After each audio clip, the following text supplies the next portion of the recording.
2, 1. Yeehaw! And we're live. Ooh, take a sip of that delicious coffee. You got the best coffee, sir. Oh, is that an Abakimi Fight Club? Oh, it sure cup? is. Oh, wow. Wow, you guys just have it on here, huh? You guys have the same one as this K-Man coffee Yeah, one. Tate's the one who hooked me up with those. Oh. There you go. Well, there you go. There you go. Same mug.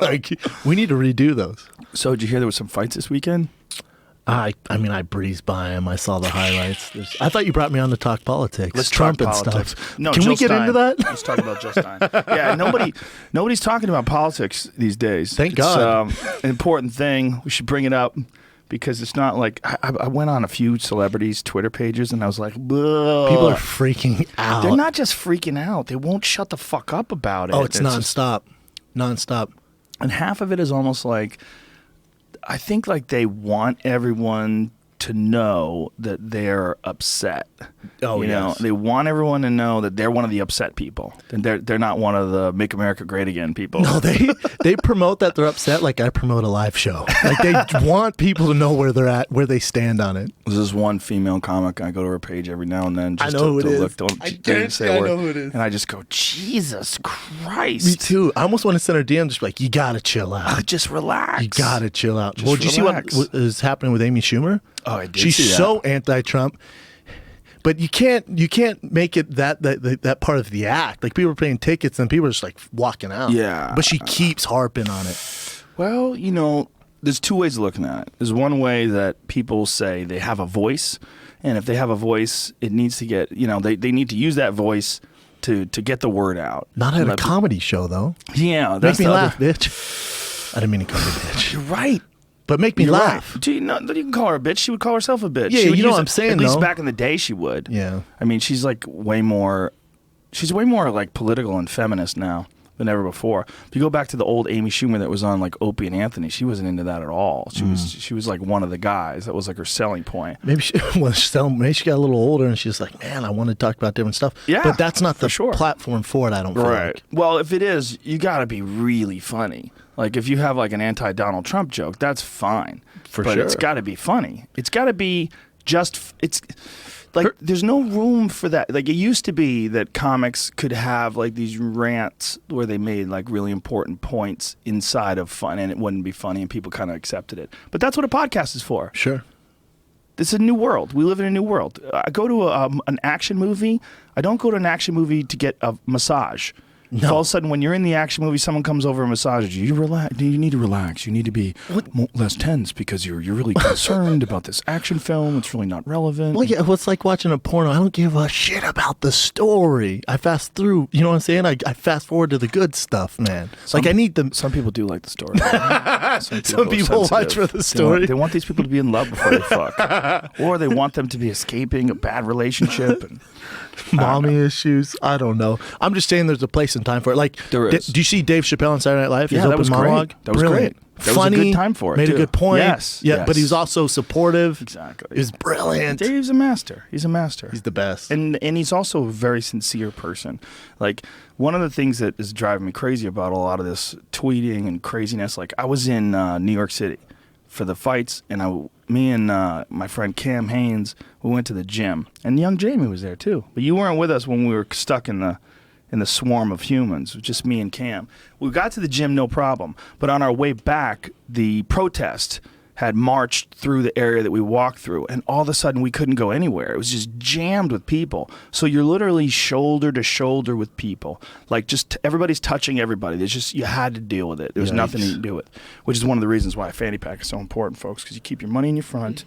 Okay, nobody's pickpocketing you're not you. getting Everything's screwed. zipped up. My shirt goes over that. Makes sense. I'm going to know. I'm know gonna if you're know reaching in to there. get there. It's going to take some work. Because pickpockets do go to those things. You need to yeah. be aware if you're one of those super lefties that likes to go and demonstrate. Might get your shit jacked. So while we're walking, this one guy with this perfectly manicured beard, I'll never forget, he had a really nice like wool jacket on. He was obviously like a wealthy liberal character.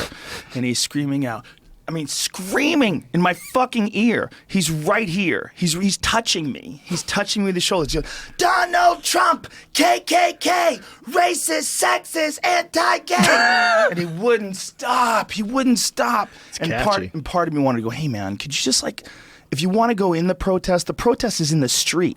Like, you're on the sidewalk. This isn't the protest. Yeah, this like, isn't the lane, sir. This is some non-committal shit you're doing here. Like, if you want to be out in there. You gotta be all in. But he's doing drive-bys. He's like a walk-by screaming protest. But does it really do anything? He saw a black guy in the distance. I swear to God, he starts going, He shut up. Black Lives Matter! Black Lives Matter! Hell no. Yes, he did. Oh, hell yeah, no. He was so obvious. He's just trying to get everybody to join him. What my friend Michael Shermer likes to call virtue signaling. That's what it is. He's peacocking his virtue. And just trying to get everybody to jump on board. Know.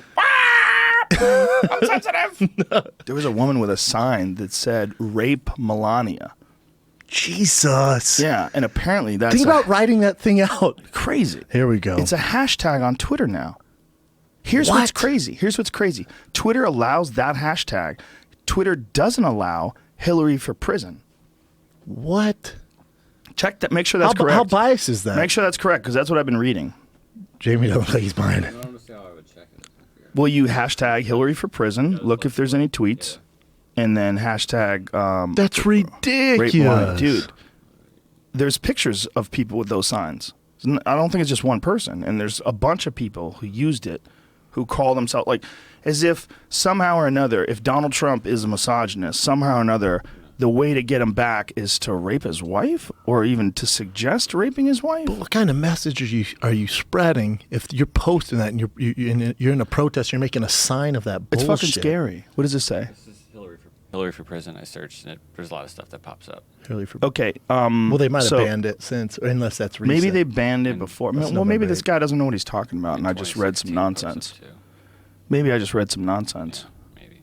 I could have read some nonsense. But all of it's Wouldn't be the all of first it's time. nonsense. All of it is just bullshit. Well, it's just bullshit. There was so many angry people, and Well, how many mean- celebrities were like, if Trump wins, I'm out of here. You ain't going nowhere. did you see the fucking signs that people have made? Some artist made for those benches, bus station benches, where they have the billboard in the back Yeah. of it for real estate sales. Yeah. It's a real estate sale, and it's all these people who said they're going to leave the country. It's their face, like one of them, Cher. It's awesome. I think Amy Schumer's got one of them too.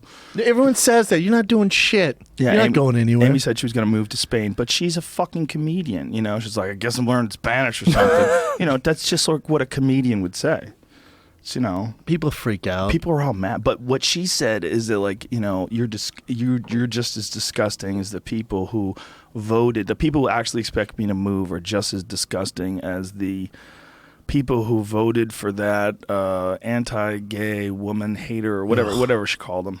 But series of insults. She's just so upset, and then obviously she's performing. She's doing theaters or in stadiums, even Big ass places. big ass Arenas. places. So arenas. I mean, she's Yeah, killing there it it. is. Man. She's brilliant.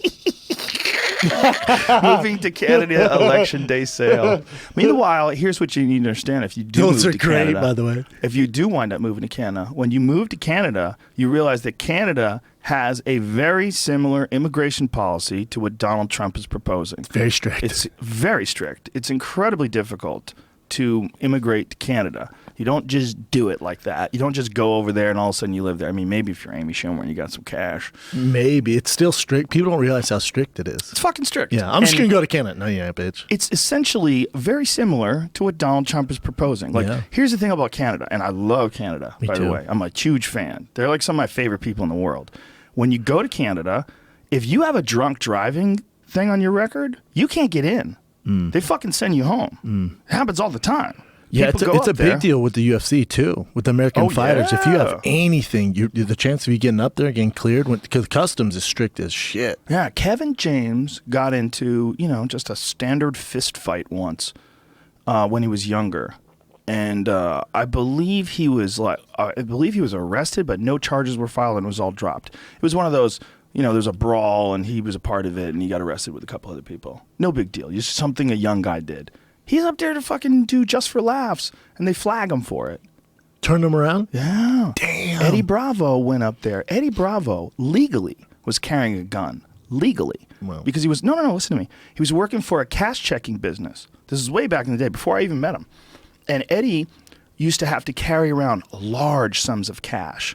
And he had a license to carry a pistol because of that. So he gets pulled over for like speeding or something. And he tells the cop, He goes, hey, man, just so you know, I work for a check cashing company, and I carry large sums of cash, and I have a pistol, and it's loaded, and it's in the car. And the guy goes, okay, well, step out of the car. Give me all your paperwork and this down. I'm going to have to handcuff you while we check this out. So they check it out. They go, yep, you're all good. They let him go. So nothing, right? No charges. Nothing, They're carrying the pistol legally. Every time he goes to Canada, it comes up. Damn. Dude, it got so bad that when we would go to Canada, I would ditch him. I'll see you in there, man. I didn't want to get pulled into immigration. If I said I was Hell with no. him, if I said I was with him, they'd pull me into immigration too. I got might stuck miss the there. show. Dude, I got stuck there for a fucking hour and a half once. They might not let his ass in because the conspiracies. Like, we just can't. Tower we just 7. can't, sir. Tower 7. At our live shows, loves we keep getting. So, do you and Eddie hate each other? How's it work? And then I'm like, get out of here. I love Eddie. And then someone started literally a chant. Tower 7. Tower 7. It's so hilarious. Did you see that fucking meme with Tony Ferguson when Tony Ferguson beat Rafael dos Anjos? Eddie Bravo was saying something. It's like when your boy just wins his fight, but you have some new information about Tower 7. And he's like, he's all up in his ear. It's so hilarious.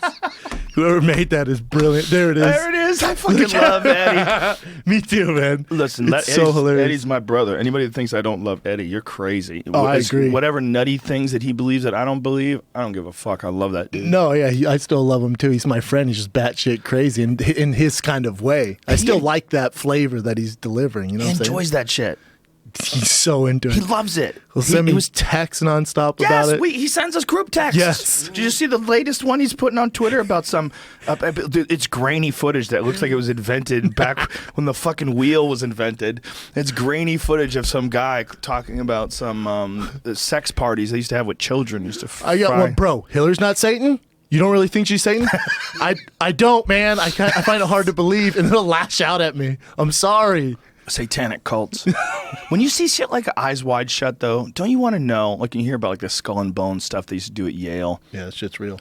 Yeah, like that is real. So like I wonder like if you grow up in the Hamptons or you live in like one of those crazy Connecticut towns where all those super billionaire hedge fund characters live and all their kids go to the private schools, they get sent to these big fucking universities and you get pledged to a fraternity because your dad was in it, and you know there's a lot of that shit going on. Yeah, they're called the Skulls, right? That's Skull like and the elite. Bones. Is Skull it and Bones? Bones. I thought it was just the Skulls. No, well, there probably That is might be the a Skulls movie. too. Yeah, well, maybe it is a movie. They would never invite us into that stuff. No. They're like they just won't shut the fuck up. No, like we're we tell both them white anything, they're trash. chatty Cathys. Yeah. You tell them anything, they just blast it on their shows. Yeah, we would blast We can't it. have them on there. We would never. No. Yeah. There's no. Anybody thinks we're getting in on the Illuminati. I get accused of that so much because of the flat Earth people. The flat Earth people believe I'm a paid shill. I know. I get it Because- too. I get it too. Oh, you're just gonna leave the UFC and step right into that? You don't think that's the Illuminati working? You don't think he's part of it? Rogan dragged him into it? Yeah, man. You don't think I would chat away on my show about it? What would be hilarious is if there really was some sort of giant organization that was paying people off to lie about the Earth being flat. That would be amazing. If like we were able to keep it that hush hush. If the world was flat this whole time, and all these people that claim to be flying around it in a big circle, like people have navigated the globe in a plane. They've flown over it in a plane. And they were all in on it. They're all getting Just paid. everyone's in on You go it. over their house, Ferrari, Minx, disco. Everybody's partying. Like, where'd you get all this money? Shut the fuck up, dude. Shut up, They bro. shut the Just door. from a boat going around the world? Yeah, man. It's all flat Earth money. Flat Earth denial money. It's huge. This is the world Eddie Bravo lives in. He hasn't quite gone flat Earth. Flat Earth pulls him back. He started messing with it a little bit, He though. did. But he went, dinosaurs aren't real. Dinosaurs aren't real, and the moon is fake. We've never been to the moon. Well, not only that, all the footage of NASA, all the NASA footage is fake. NASA's Everything's full of fake. shit, and then the bands, all the bands like the Beatles, Oh the yeah, Doors, they were all made that by the stuff. CIA. And like loves right up here in it. Topanga Canyon. But the thing is, though, if you know Eddie, Eddie's a fun dude, and half of this stuff is because he enjoys it. He enjoys looking at conspiracies, just like, and look, some of them are true, right? True. There's That's real, the problem. That's the problem. That's the real problem. The is real some problem. are true, so he has an argument on some stuff. But it's hard.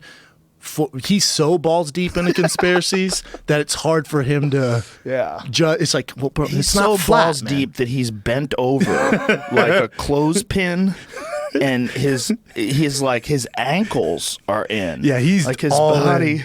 What is this? That's a nice tower. Be ashamed if someone knocked it down. Is this recently?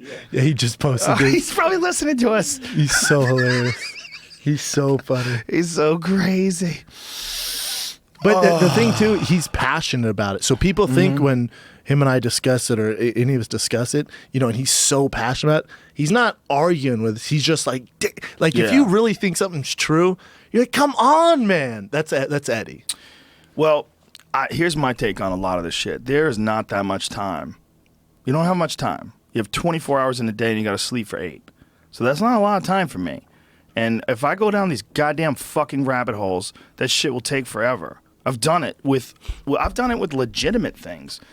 I've done it with, like archaeological fucking discoveries where I'll just start reading up on some crazy temple that they found in Cambodia. Yeah. And I'm 2.5 hours later, I'm, researching this. And I'm like, God, I got shit to do. I got shit to do. So like for me to do that about ghosts. That's basically what some of these conspiracy theories are. Like you just don't. I also I mean, what am I going to do? What am I going to find something on the internet no one else has found? You know what I'm saying?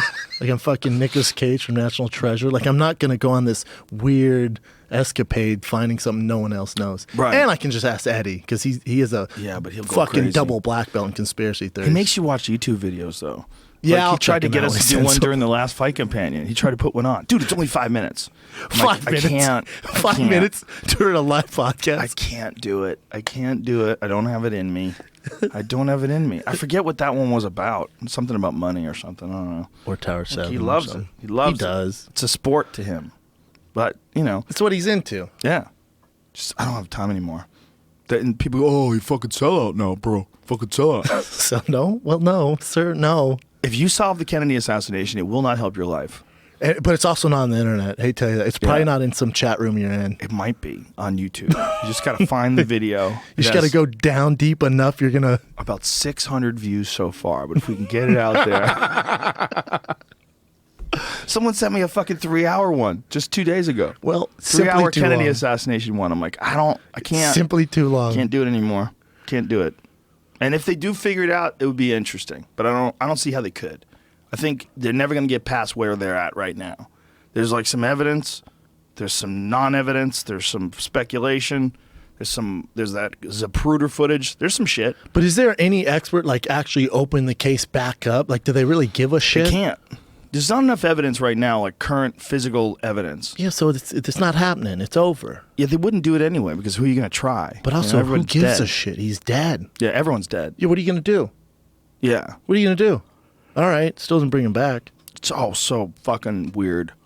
Because we know the government does a bunch of fucked up things. We know they do. But it's spending time trying to figure it out. That's what I was thinking when I saw Trump sit next to Obama. I wonder if Obama told him how much work he has to actually do. And that's why he looks so fucked up. Because Trump was sitting next to Obama and he looked like, Jesus Christ. He looked like he was like, what? I think it hit him during that meeting. Obama's like, this is my daily life. Here you go. And he's like, holy, look at him. This is what it says. Trump reportedly surprised at scope of new presidential duties. Surprised at scope. God That's damn it. hilarious. Well, it's like you have 100 jobs. There's a reason why they age so hard. It shouldn't. One man shouldn't be responsible for it. I mean, I think you've spoke about it before. But to have one guy with that much power and to have all that on his pressure, it should be a committee of just straight geniuses that figured it out. Well, man, if you want to look at the bright cloud, if there's any bright cloud about Donald Trump being in office, is that he's an outsider, a complete outsider. He's not a politics guy. And so we'll get to see, just by watching them like sort of duke it out, what shape they take. You know, we'll get to see like we'll get a better view of the mechanism behind the machine than if Hillary Clinton was in office. Don't you think I think people are going to be surprised at how little power the president actually has. Probably. Because they think he's going to do all this crazy stuff, and then people are gonna be like, nah, bitch, it doesn't work like that. You have to jump through all these holes, the House of Legislature, all this stuff. Yeah, well, that's what's going to be interesting, too, is to hear him talk and complain about that and see what happens. Yep. And it's going to be interesting. We got a culture battle going on right now, too. Like all those people marching down the street screaming, not my president, not my president. Well, he is. He is, though. I hate to tell you guys. He is. Well, he's the president doesn't become yours, so it's not yours. Well, if you live in the United States, though, he's the president of the United States. Yes. So look at me. Do you say my president? Do you say my president? I do. You do? No, I don't. My No. president, No, I say Trump. the president. Yeah, he's the president. Yeah. Not my president. I It live is- in a whole new world of my own. It is weird. Yeah. What? I What don't know, man. It's probably, look, I think this is what I've been saying, that we go like this and we go like that. We go right and we go left. And this is how people always have. When they go back and forth. The country goes back and forth. We try it one way, we don't like it. They said he was supposed to be at UFC 205. Well, his son was there. Which one? Donald Trump Jr. God, they're not going to win any awards for good looks, are they? He's not a bad looking guy. Really? No. What, the youngest one or the one who's like killing it? There's one who's balling. The one who's got the hair slicked back, darker hair. I'd have to see him. He's a nice dude. Was he cool? I've been actually, I knew him from a while ago. He's friends with a friend of mine. Oh, really? Yeah. So that the family's going to have to take over his other business adventures while he's president. How about that? The whole thing is so crazy. So weird. It's so crazy. Looking at him up there, it's so crazy. Then how many of them are going to live in the White House? Do they know? I don't know. Isn't it weird? Yeah. Like, could all of them live if they want, or is there like a cap? Like, dude, you can only bring 2. You can't be up in there. Do you know who I fucking love? Who is that sheriff? That black sheriff that wears the cowboy hat everywhere? Sheriff, what the hell's his goddamn name? The one out of Dallas? I think he is. We're speaking about the same dude? He's When the Dallas shooting he's happened? always, yes. Something Clark? Is his name Clark? I think he retired. Did he? Well, he Recently, didn't retire maybe. from like Fox News. The dude's always on I wonder the if we're talking Fox about News. the same guy. Maybe. Here, I'll find him because I just started. Eric Holder. What is it? That guy? David Clark. His name's David Clark, bro. Sheriff David Clark. okay. Eric Holder is the Attorney General, you fuck. You non-American. Very How dare you? anti-American. How do you not know that? You don't know who Eric Holder is? How dare you? That's what it I like says. to do that when I know someone who other people don't know. I go, how the fuck do you not know that, bro? Yeah, he's a fucking character, that guy. They say he wears a cowboy hat in honor Yep. of his family member was a Dallas Cowboy. So he wears a Dallas Cowboy hat everywhere? Or he wears just a an hat? actual cowboy hat. That's everywhere. aggressive, sir. There's a crazy picture that he posted of Donald Trump winning the Ellis Island Award in 1989, standing next to Muhammad Ali and Rosa Parks. Damn. It was an award for contributing to the conditions of inner city black youths, standing alongside Muhammad Ali and Rosa Parks. No one talks about that. Yeah. Well, it what was a doesn't long- help Trump is like the head of KKA was like, we basically got him in there. Like, we support him. We're the reason he got in there. He had to come out and be like, I'm not cool with that KKK stuff, man. Like, that's not me. Donald Trump, KKK, racist, sexist, anti-gay. It's like, kind of catchy I though. wanted to tell him, man, go out into the street, but I was worried. I was Dude, literally get the fuck worried in the street. that if I said it, he'd be like, "You fucking racist! What did you're a Trump supporter?" Like he was his vitriol was. And then they're gonna so jump intense. all up on you. And then someone's gonna be like, Joe Rogan, No, I'd say just go to the. Come on, man, go over there. get over there, man. Go Let me over do there my where thing. everybody's actually protesting. Don't make me get Cam Haines get his fucking bone arrow and start fucking murking people. We wouldn't be able to draw Back back. up, son. There was no room to draw. It was so crazy how many people were there. It was just strange. Just to protest thousands of people. New York's Well- busy as it is. But it's the cops broke it up. Like cops were screaming and shit. So it was like that being there at the weekends were the biggest fights in history. All of it was just so crazy. That was a nutty scene, man. Being there in the weigh-ins felt surreal. It felt Just really like surreal. finally it happened. Yeah, it was crazy. Like the weight of the event was thick in the air. It had this feel to it that was very different than any other show we'd ever put together. Dang, I wish I was there. That's the one show I wish I was at because it's so special. And it's gonna be tough to beat that, but It'll never be. You'll have big giant events for sure, but it'll never be like that because that was the last block Yes. of corruption. Correct. That was standing in front of the UFC, getting into New York. I got a little worried when I saw where was I? I think I was in Atlanta doing a live show, but I saw on the Twitter like the crazy press conference with Conor doing that stuff. I'm like, I'm not, and it was kind of weird. I was like, well, it seems a little gimmicky, blah blah blah. And then the weigh-ins, he looked a little more serious. And then the night of the fights, I was like, I mean, you couldn't have written a better show. I mean, the fights, the night, the way everything happened, it was amazing, man. It was By amazing. far the best UFC I've ever seen. It was by far. The main event was almost bizarre. It's almost bizarre how good Conor is. Right? Almost bizarre the way he picked apart Eddie Alvarez. Almost bizarre. And- like magical. That's almost the word I want to use. Correct. Like, he touches motherfuckers with that left hand. Have you ever seen Eddie Alvarez just get, like, they didn't even look like they were in the same planet. Like, one guy like looked like he was from Mars. The other guy looked like he was just a normal dude trying to figure it out. Well, it looked like Eddie, the moment he got hit, was like, what the fuck? You could see on his face, he was like, holy but Jesus, what am I doing here? And then he goes, well, all right, he's not very good at wrestling. Let me try this wrestling. And Connor's like, that was your shot? Oh, bro, you're in for a long night. I think Eddie realized, like, holy fuck. Well, he's already touched up a little bit when he finally went in for the shot, you know, and I just think Connor knew then also that he had him. And how calm was he? Ridiculously. Just calm, upright, and just waiting. And then the accuracy of that combo that finally finished Eddie, that's what I think makes Connor so special, is his accuracy when he throws punches. Eddie's moving as he's landing this stuff. I've never seen anything like you said, man, it was straight up magical. I'm like, all right, well, we've never seen a guy like this. We just haven't. I don't know if we ever will either. It's really interesting, too, when I was interviewing him. He's like, you got to have some attributes if you want to beat me. You got to be tall. You got to be big. Give me these guys my size. What he's doing, though, it's so... He's a once in a lifetime guy because he's setting the ceiling. Like there's no boundaries for him. Like he's just like I'll fight Nate at 70. I'll 45. Sure, I'll murk Aldo in 13 seconds, and I'll come to 55. Like we've never seen this kind of creativity, and we've also never seen the UFC allow someone to do this either. Yeah, well, he's just such a unique personality. It's undeniable, but also his style. In a lot of ways, he kind of does a lot of like what Wonder Boy does, but with less kicks. Like he throws kicks to the body. He'll throw like some front kicks. I mean, you know, like maybe 70% as many kicks. Wonder Boy's a little more kick heavy, but it's that sideways style. And I think he does it better. Me too. Like there's maybe something about the focus of the shots that he's landing, the precision of them.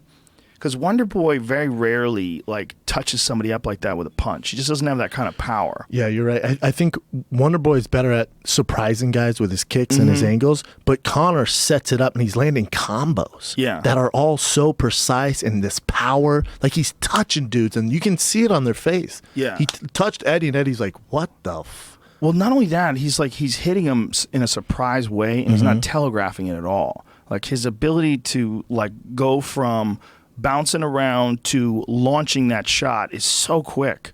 It's so precise and it's so focused and there's no fat in his movements. It's just bam. Yeah, and they said there's going to be a big announcement afterwards, and obviously his girl's pregnant, which, I mean, it's a personal big announcement for him, but I think he says he's going to take time off and he wants a piece of the pie. He wants a piece of WME and what they're doing now, which is hilarious, right? I love it. Me too. I love it, and he's the first fighter ever that can talk like this. How old is he? Was Connor 26? Maybe 27, 26? You got to think 28.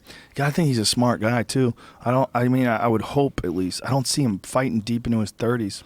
No, especially the way he talks, because he goes, now that I have a kid, I know what I bring to the table. I want to be set financially for the rest of my life. If you guys want me to fight again, yeah, I'm going to need to be set for the rest of my life. I want a part of this pie. And he's his next fight, and it's going to be such a fight, is with WME. It's not with anyone out there. If you think he's fighting Ferguson or Khabib next, you're batshit crazy. That's not happening for a very long time.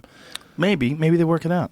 I don't think so. I think the next fight, again, I don't know. This is just me going off whatever the hell I think, Joe, but I think his next fight would be Nate for the belt at 55. Because if you look at Khabib and Tony, they're both deserving, and we're MMA purists. We're balls deep in MMA. We love it. And one of those guys deserves it. As far as numbers and in a big pay-per-view, it would have to be Nate. Do you really think they would do Nate again? 100%. Wow. I don't think Nate or Conor will fight unless if that has to be the matchup. Sorry. I think Conor will fight someone else. I think Conor might even fight Woodley. I think you would see a fight with Woodley before you see Khabib or Ferguson. I think Khabib and Ferguson will fight each other before anything else. Do you know how fucking crazy it would be if he decided to go up and fight Woodley? It's so nuts. Obviously, Woodley has to get through Wonder Boy again, but does he? It has to. You think so? Well, Dana said it's immediate rematch. Said a lot of shit. He said Khabib was fighting for the title. It's a good point. It was like, nah. Me sure you're fighting for the title? Nah. Yeah, he does that all the time. I don't think that means anything. That's a good point. Yeah. I'm just going based off what your boy said. He was like, that's the next rematch. Like how you put it on me. Well, he's more your friend than mine. You've worked with him forever. I'm really I like friends the guy. with him. Yeah, I like Dana. I just think, you have a closer relationship, so I say you're a boy, but he does say things and pulls back. Yeah. If Woodley and that's there, this other thing you got to worry about, though, you don't have to worry about, something to think about. How much power are they going to give Conor? 45, 55, 70, just wraps up all the... Dude, do you know how crazy that would be if he did it, though? I say let him do it. Let him try. The UFC's going, we can't. He's going to take this Woodley bitch will over. say it. Woodley will say, let him try. Fuck yeah, Woodley will say, let him try. Woodley would love that. You know how big Woodley looks compared to him? Ginormous. It's so bizarre looking at Woodley inside the octagon. You know he's the most jacked dude, I think, other than Yoel Romero. He's in there. He's in there. Oh, they're 1 and 2. Yeah. 1 and 2 right now. And I think it's like interchangeable. Yeah. It depends what you're into. But Yoel flies through the air. Yoel does backflips at the beginning of every fight. At the beginning of every fight, he goes into the audience, or he goes into the cage, and he does back handsprings and literally launches himself through the air and lands on his feet. Like it's the Olympics. Yeah. And it's a solid landing. And he's 200 pounds. Correct, sir. And he's flying. He's the freakiest and freak loves athlete gay ever. Jesus. Yes. Yeah, Jesus. Gay Jesus. Michael Bisping, I love you. I love you, Michael. You do that to me. I love you.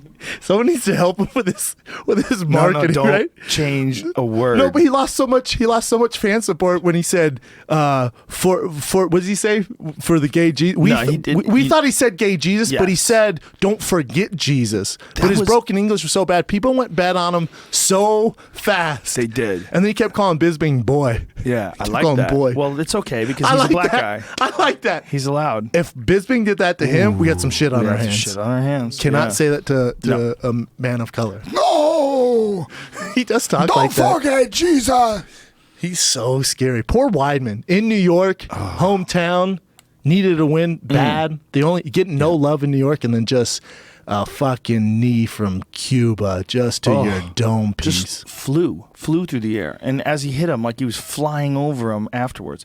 But that was insanely impressive. But you know what was almost as impressive is the way he took Weidman's back. He tripped him. They tied up together. He trips Weidman, throws him to the ground, and then spins around behind him and takes his back.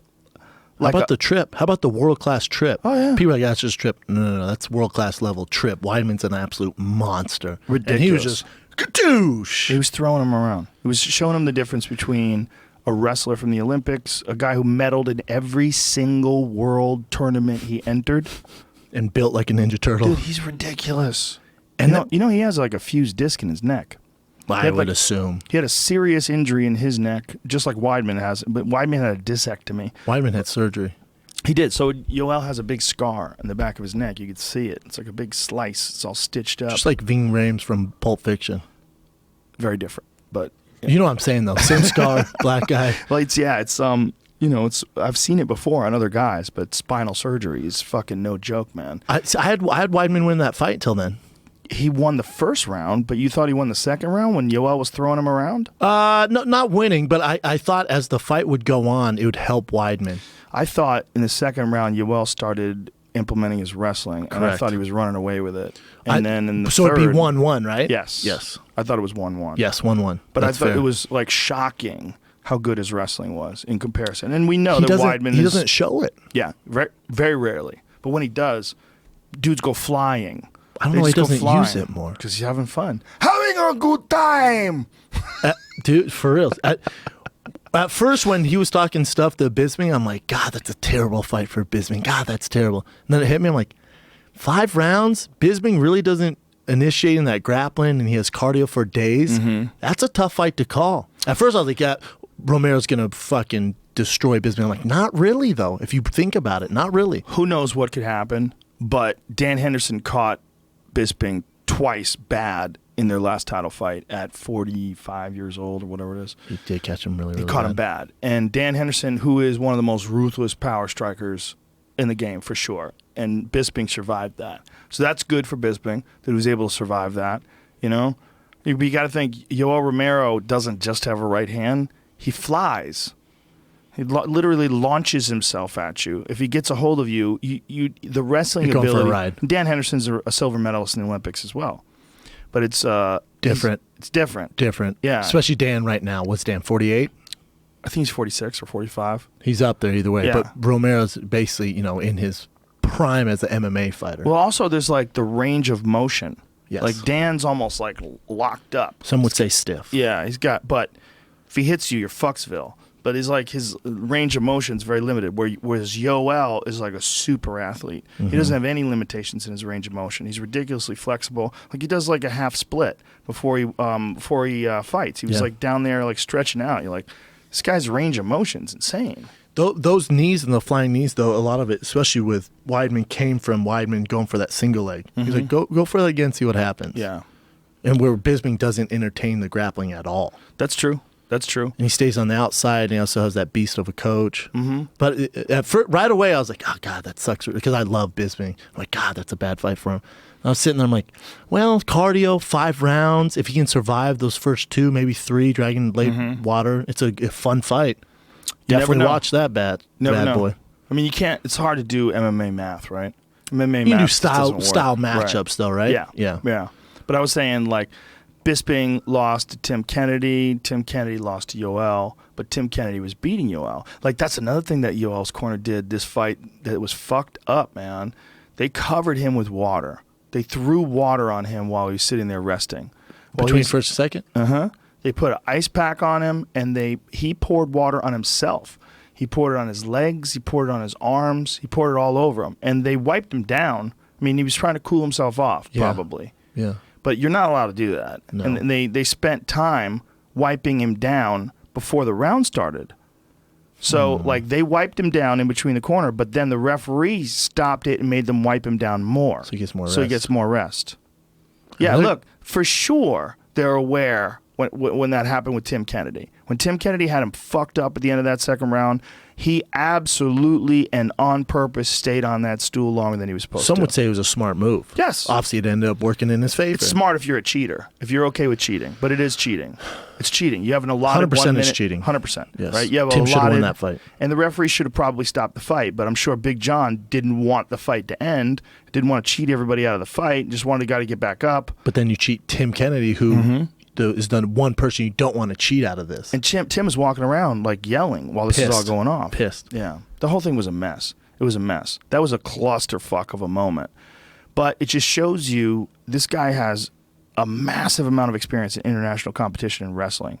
And there's like a lot of shit that goes on in wrestling, you know, where you have to take advantage of whatever you can to win, you know, and all these years of high level competition on the international scene. He's probably got a bunch of little tricks like that he could do to slow down the pace or give himself a little extra time. And what people go, what's 15, 20 seconds? 15, 20 seconds for a guy like Yoel Romero to replenish. Giant.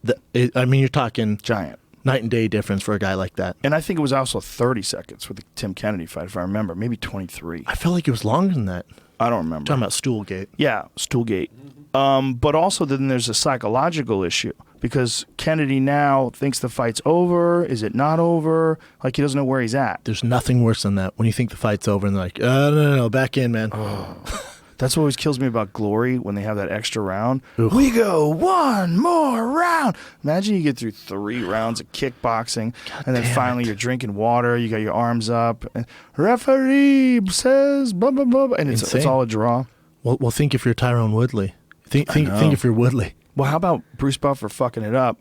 Where what was going said on it was there? A decision. What was going? Because you were like, whoa, everyone chill. You were like, chill. Yeah. Well, here's what was going on. First of all, Bruce said it wrong. It was not a majority decision. It was a majority draw. Correct. But they probably wrote it down wrong for him. Look, New York does not do any MMA. They've never done MMA before. No this shit. is the first event, right? That's why they it's never pulled been off legal. Rashad, yeah. Exactly.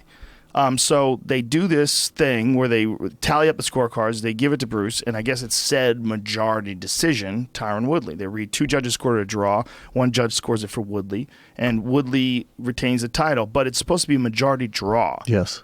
That's what the majority of the people thought it was a draw, so it's a majority draw. So Bruce said it wrong, whether they gave it to him wrong, I don't know.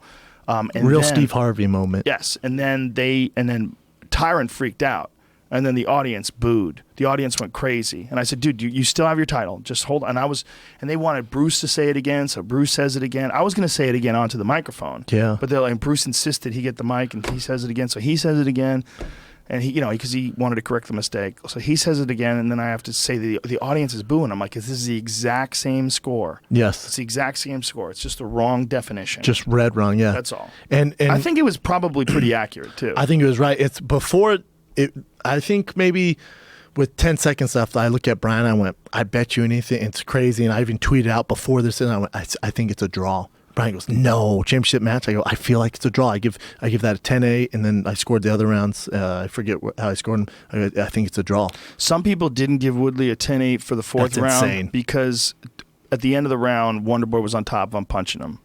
That's insane. Yeah, but I that's say, a bully beatdown. if anything, if he didn't do that, if Wonderboy didn't get out and wasn't on top, it might be a 10-7. Because not only did he hurt him with big punches, then he almost choked the life out of him. I mean, he had him in a deep guillotine. And people are telling me that wasn't a good guillotine. I'm like, Fuck you are out of you. your fucking mind. You're insane. Have a guy as strong as Woodley. Let's say his position's a little off. He's not to the side. Let me just say that for the record. And what round is it? What round was that? Third round. Third round. So your cardio No, already. Fourth round. Correct. Fourth round. Fourth round. You're already exhausted, and you have that 170-pound monster around your neck. And he's not 170. No, he's every bit of what? Probably 200? Probably 200 around pounds. there. And, by the way, he's a brown belt. He's a brown belt in jiu-jitsu. Do you think Tyron Woodley doesn't know how to choke people? You're fucking crazy. It was a very good choke. And I was amazed. Me too, man. One of the things I was thinking was like, Wonderboy has a skinny-ass neck. And tiny head. Yeah. Smaller head than me. And the small head thing is smaller head than me. I have a tiny head. Woodley said, well, I knew he had a little head. Did And he I was really? like, oh, shit. I didn't even think about his head. I was thinking about the size of his neck. He has a slender neck, Yes. tiny head.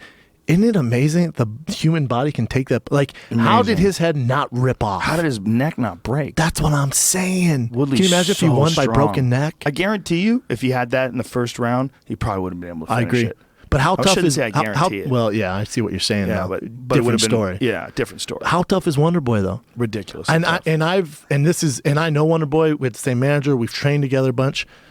Love the guy. I've always, and this is just me, I've always questioned his toughness because he does come from a privileged family. Like they have this huge taekwondo academy in South Carolina, and he has a great home life, and his dad's his coach, and his brothers are Is studs. it taekwondo or is it just karate? I'm not sure. I think it's just karate. Is I it think just it's a karate style? Yeah, you're probably right. One of think those. so. But he But has this huge school. You know what I'm yeah. saying? Very Yeah, yeah, successful. yeah. Been to dinners with his dad and the whole family. Like, God, this guy has everything going for him.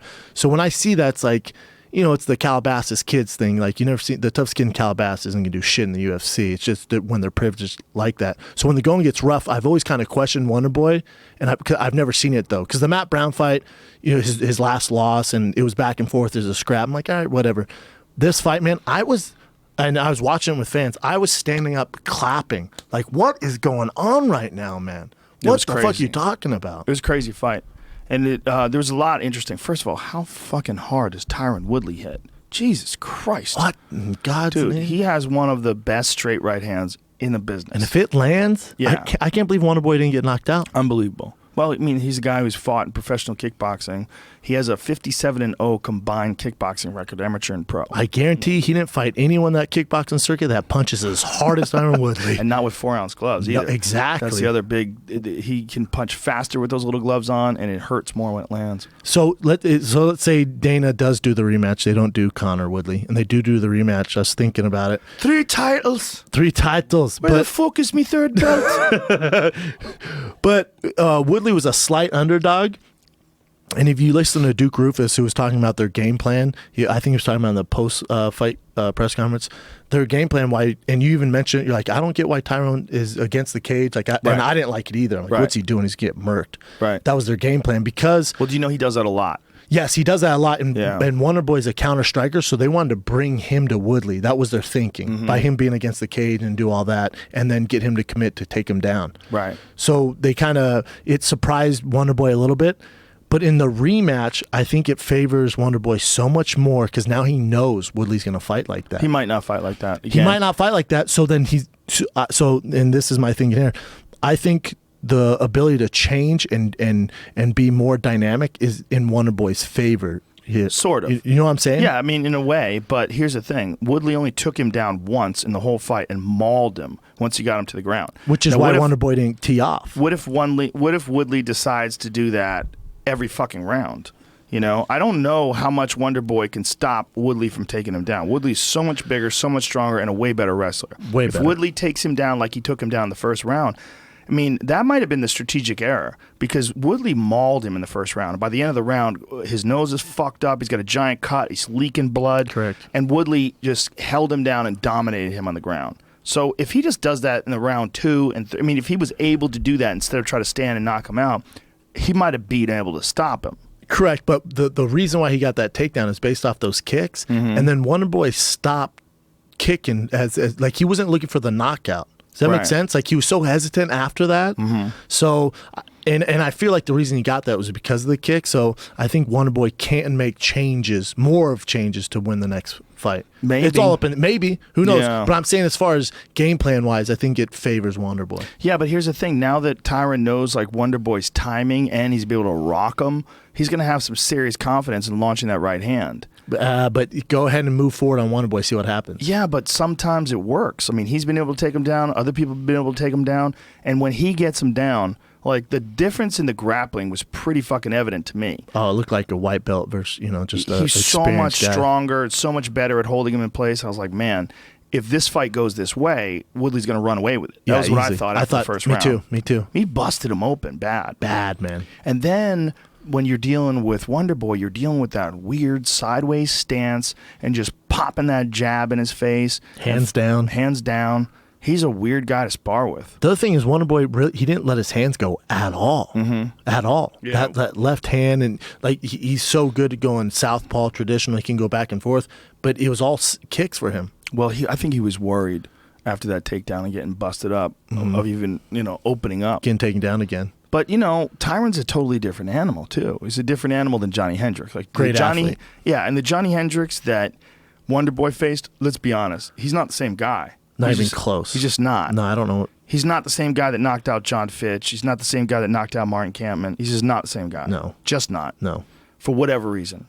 Speculate all you want, internet. Yeah, for whatever reason. Yeah, I mean, maybe it's motivation. Maybe it's personal He problems. changed camps. Who knows? He opened up a steak restaurant and then it went out of business. Terrible idea. But maybe he Terrible. terrible idea, sir. The worst? If you're a celebrity and you got some cash, maybe the worst idea? Yeah, restaurant's not the way to go. Hey, I'm tired Just of being look at successful. the numbers. Yeah. And happy. I'd Hey, rather be stressed out and broke. I hate money. Do you have a restaurant I can invest in? It's a terrible idea. Even if they just put his name on it, he's still associated with that failure, and I'm sure he had to have some form of commitment to it. I'm sure you got a sign while people eating fucking T-bones for 30% off or something like that. And the Yahoo and Yelp reviews, rather, they were terrible. Were they bad? Oh, they were the worst. It was like 1 star. We can't be associated with that, You man. can't. Like, if you want to open up a restaurant and you're a celebrity, good luck. It should be like a really small place. And Or you be a silent investor. Like don't be the face of it. Well, there's a bunch of places like that in L.A. 100%. Yeah, a gang of them. Like our boy Travis Barker, he owns Crossroads. You don't see him marking stuff like that, but it's like, and obviously not your cup of tea, but it's all vegan I heard it's good, restaurant. though. It's like the #1 place in LA as far as vegan goes. I They're heard it's really killing good. it. Yeah, but you don't see him blasting out there like his face on the front of the restaurant, Right. fucking playing the drums while they're serving up spring rolls. Well, they were calling it the Big Rig Steakhouse. God damn it! Yeah. Well, that's some Texas shit. Yeah, it's Texas. It might shit. work in Texas, right? Big Rig Steak. Well, hey, man, I might if get it a was T-bone awesome, from Big Rig. What if it was awesome? What if Doesn't you sound went like there it, though, and it was is it? insane? No, it doesn't. Has that ever worked? Well, I guess, Elway did it. John Elway did it. His Elway Steakhouse in Denver kills it. Really? That's a fine steak, though. Ted has them. Who's Ted? Ted Turner. Oh, He's got those Teds. Yeah, true. That's Shanahan's all has it. bison meat and shit. Yeah, it's a tough gig, man. Tough. Rocky did in the last one. But it's also for an athlete, especially a fighter, where your mind, and you first of all, you have this event that happens, and I don't have to tell you this, but for everybody listening, it takes months before the event. You're thinking about this event, you're preparing for the event, and then the event is one night. Anything that can fuck your head up along the way should be avoided. Yeah, you shouldn't be thinking about getting mass discounts on T-bones and filet. You should be really worried about Wonder Boy. Yeah, anything that can fuck you up. There's so many different things that can creep into your mind. Well, look, great transition. Look at Misha Tate. Yeah. And I'm not taking anything away from Pennington. I thought she looked brilliant. She did her job. I thought that was a real bad matchup for Misha, honestly. I think did. Pennington's super underrated. She's underrated for sure. I also think that version of Misha, I just said that's Misha doesn't look into it or something else is going on. She's having an off night. It didn't look like the normal Misha we're used to seeing. And for Misha, for her to say, "Yeah, I'm done," I couldn't hear it because again I was watching with a live crowd, so I couldn't hear. But she retired, correct? Yeah, she retired. What'd But she that say? doesn't- She was just like, "I'm out." Yeah, she says, I just want to say I'm done. I'm done. And I said, was this based entirely on your performance? Is it something you planned? And she said, no, it was based on my performance. And then she said that I've taken a lot of punishment. And That's fair, man. That's yeah, fair. For sure. And she's also, to me, she's someone you want your daughters to look up to. Like, she's such a great face for women's MMA. Just because, obviously, she's a beautiful young lady, probably the best looking one in the UFC. But she speaks very well. She has the skills. You're talking about a lady who, if you would have told her she'd been champ in the UFC, after you've seen her fights with Ronda and these other fights, I'm sure she'd be like, you're full of shit. And she just came back from this adversity. Like when she beat Holly, amazing, man. Yeah. And for her now, there's so much more for her to do. This is why I'm proud of her and her getting out when she did, because I don't know if you've heard her break down fights as a female analyst. She is so damn good. It's ridiculous. Well, she's very smart. She's very smart. She's very good at breaking down the fights. As far as not like Joe Rogan style, Brian Stan style, Dominic Cruz style, she's good as a analyst. When she's up there with like Stan and Bisbing and those guys. And Have you had her on your show? we have not had her on her show. I listened to her on your show, and I thought she was brilliant. She's got her own show now too. She has her own podcast. Yeah. Well, she's already doing it the right way. Yeah. But I think for her, man, like sky's the limit. I really do. I think you're right. And I think if she really, everybody always says that. If you have one foot out the door, you should just walk. Just go. There you go. Here, and that's why he sat me down. Here. Well, You're like, excuse me, sir, you're telling dick jokes and trying to fight right now. Well, it's one thing watching somebody who you don't love, who's just like, well, or even you do love, you don't have that close of relationship with, but as a friend, you have a close friendship with someone, you see the path. It's one of those things, man. You see it time and time again. I can name you 100 guys that I know that are kind of half in the game. And they still do it, and every now and then they get knocked out, or they'll fight some Yair Rodriguez type motherfucker, some upcoming phenom, and get lit up and all in. Yeah, those all in guys are fucking scary. Yeah, and for me, it was the best thing that ever happened to me in my life. So, well, I think it's probably going to be the best thing for Misha too. And one of the things that I said to Misha was like, you've already achieved the highest achievement ever in MMA. You were a world champion in the UFC. So, that no one could ever take that from her. She won it in spectacular fashion, and it was an amazing accomplishment. That's a giant thing to have on your resume, former world champion. And she's at the perfect time, just talking about from business side of things, is the UFC's contract with Fox is coming up. So what they're going to do, from my understanding, is it's going to be on multiple networks. So it's going to be like the NFL or NBA or whatever, these other sports leagues, where they're not just tied to Fox, which opens up the door for ESPN, CBS, all these other networks. So that opens up the door for all these other shows for her. So if I'm Misha Tate, I don't sign with Fox right now. Right. Granted, she's the best female analyst in the game to me. I think she waits till that deal goes and then fields all the offers. And she has the time to do it. She might, or UFC might offer her some sort of an in-house gig. Who knows? I could see that happening. I'm saying too. don't do that. Don't do that And for if I'm her. her manager, don't do that. Let them play the negotiating game, and she has so many talents, and no one's coming along like her who speaks or looks like her. Yeah, isn't that happening with you guys? Isn't there a network issue? Yes, there is a network issue. Some sort of an issue with you guys being on Fox? Yeah. Well, for us, it's just Brian goes, don't talk about that on Rogan. And I'm like, we got to talk about it. Yeah, and you know me, I'm an open book, man. I'm like, do what? You don't have to talk about it if you don't want to. No, I know. We always talk about it. For me, it's just, I'm always in the understanding of we don't need anybody. And you've always said that. And I think the Fire and the Kid fan base and what we've achieved has literally nothing to do with Fox. They gave us a studio, and I'm grateful for that stuff, but we would be here with or without them. The studio's not that big a deal. You just rent office space. A lot of guys, we all know people that do it. Tom and Christina do it. Joey Diaz does it. I do it. A lot of people do it. They just rent space. Correct. It's not hard to do. No, and our biggest issue would be finding a good producer to help us, like a young Jamie. All you would have to do is put out the ad. Throw the bat signal up online. I'm sure this. Well, here's the bat signal. Yeah, here's your bat everybody. signal. Yeah, Holla at we're Brendan looking. Schaub We're on looking Twitter. for one. Yeah, I mean, if you find someone who knows how to handle the internet side of things, and I'm sure Jamie can help them. Yeah. What's going on today that's really interesting in podcasting, and we've kind of talked about this before, but is that the real network is the organic network between friends. Correct. It's between all of us, between Joey and Bill Burr and Bert Kreischer and Tom Segura. We're all just a bunch of friends, and we talk about each other, and we have each other on, and everybody finds out about each other from each other, and we retweet each other and re-Instagram each other and support each other, and that's like a real network where there's no like deals going on. There's no paper signed. And then everybody's sort of benefiting from it equally. Everybody gets something out of it, you know?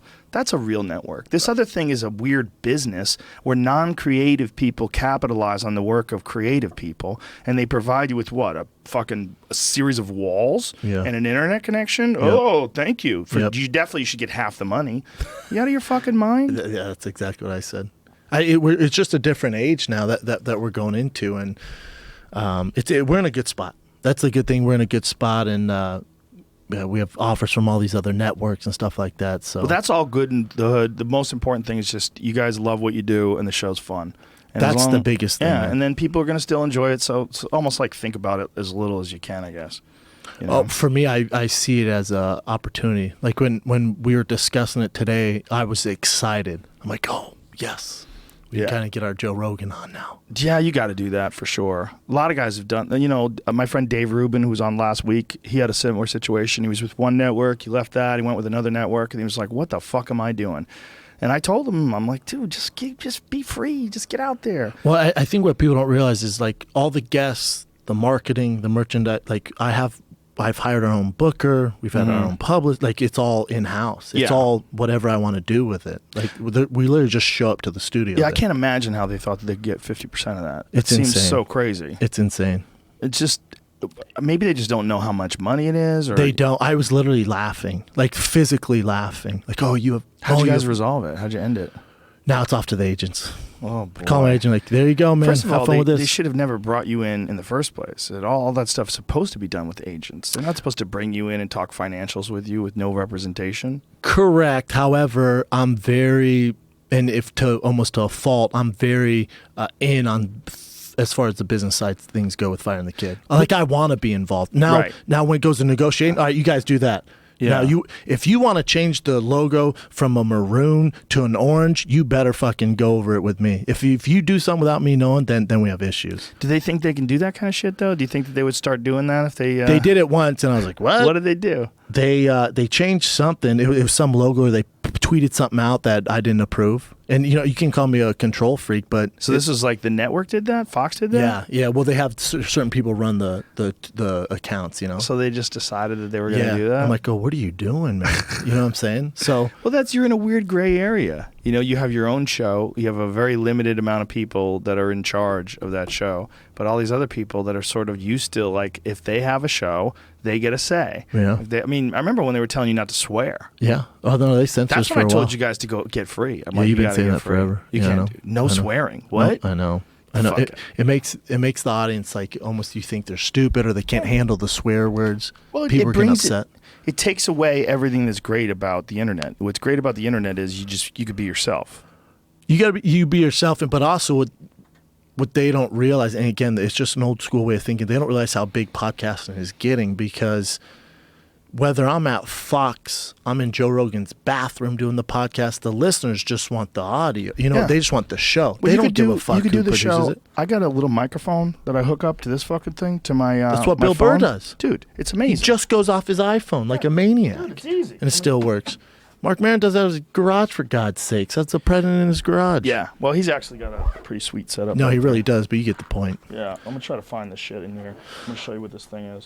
Yeah, it's just a different kind of day and age of media, and we're in a good spot, man. So I'm happy. Yeah, I just don't think that I'll find it later. But anyway, it's a microphone that sits in here and has a built-in little tripod on it. I think it's called an Apogee or something like that. Here. You ever use the Zoom mic? Yeah, those are good. Yeah, Brian and I started a Zoom mic in his garage. Yeah. All these it's just you don't need much. You don't need much. I mean, obviously we're trying to go the freaking JRE experience. And then Jamie told me how much that goddamn mothership board is over there. I'm like, you know what? I'll probably see if I can get that at Goodwill or something like that. Sweat this little thing right Sweat here. this. See this little jammy? This little microphone? I take this little microphone, I screw it into here. This little baby here is a little fucking tripod that it sits on. It all comes in this little case. I pop that sucker down. You can set it up in a hotel room. Damn, son. Yeah. That's what you did on the plane when you were with Dana and Tony? No, on the plane with Dana and Tony, I didn't even have this yet. Damn, the thing's dope. Dude, it's the shit. Wow. You tighten it down. What's it called? It's called an Apogee or something like that. I set that up, and it's a real live condenser microphone. And it picks up all the voices And it does clear? it all through your phone. That's really dope. It's incredible. That's really cool. This is all you need. Like, you don't True. need all this other shit. We do all this other shit because even way, way, way back in the day, I was like, why wouldn't we have a visual element of it? Why wouldn't we have, like, we were doing the streaming version of it even actually before we were doing anything else. Visual is big, though. On our YouTube, we need the visual aspect of it for sure. Yeah. Like, you can't downgrade now. But also for us, it's just, you just want to continually get better. Keep working, baby. I can't believe they didn't fire us. I've said some outlandish shit on that show. I can't believe Fox was like, listen, we just can't have it. Well, I don't think they know pay the attention. numbers. They know the numbers. They know the numbers. That's one thing they do know. Correct. Because you're on their network. Correct. So they're like, Jesus. Yeah, I know. You know, because there's not another thing that they have that Especially gets the kind of downloads there was a you guys time get. there especially right when I retired, and I was like, you know, I was angry. I was angry at certain things, man. I'd lash out on the mic and stuff like that, especially in they're obviously in cahoots with the UFC. So how they didn't fire me, I have no idea. Well, I think the worst thing could be that they did fire you. It's actually smart that they didn't. Because you know what the Streisand effect is?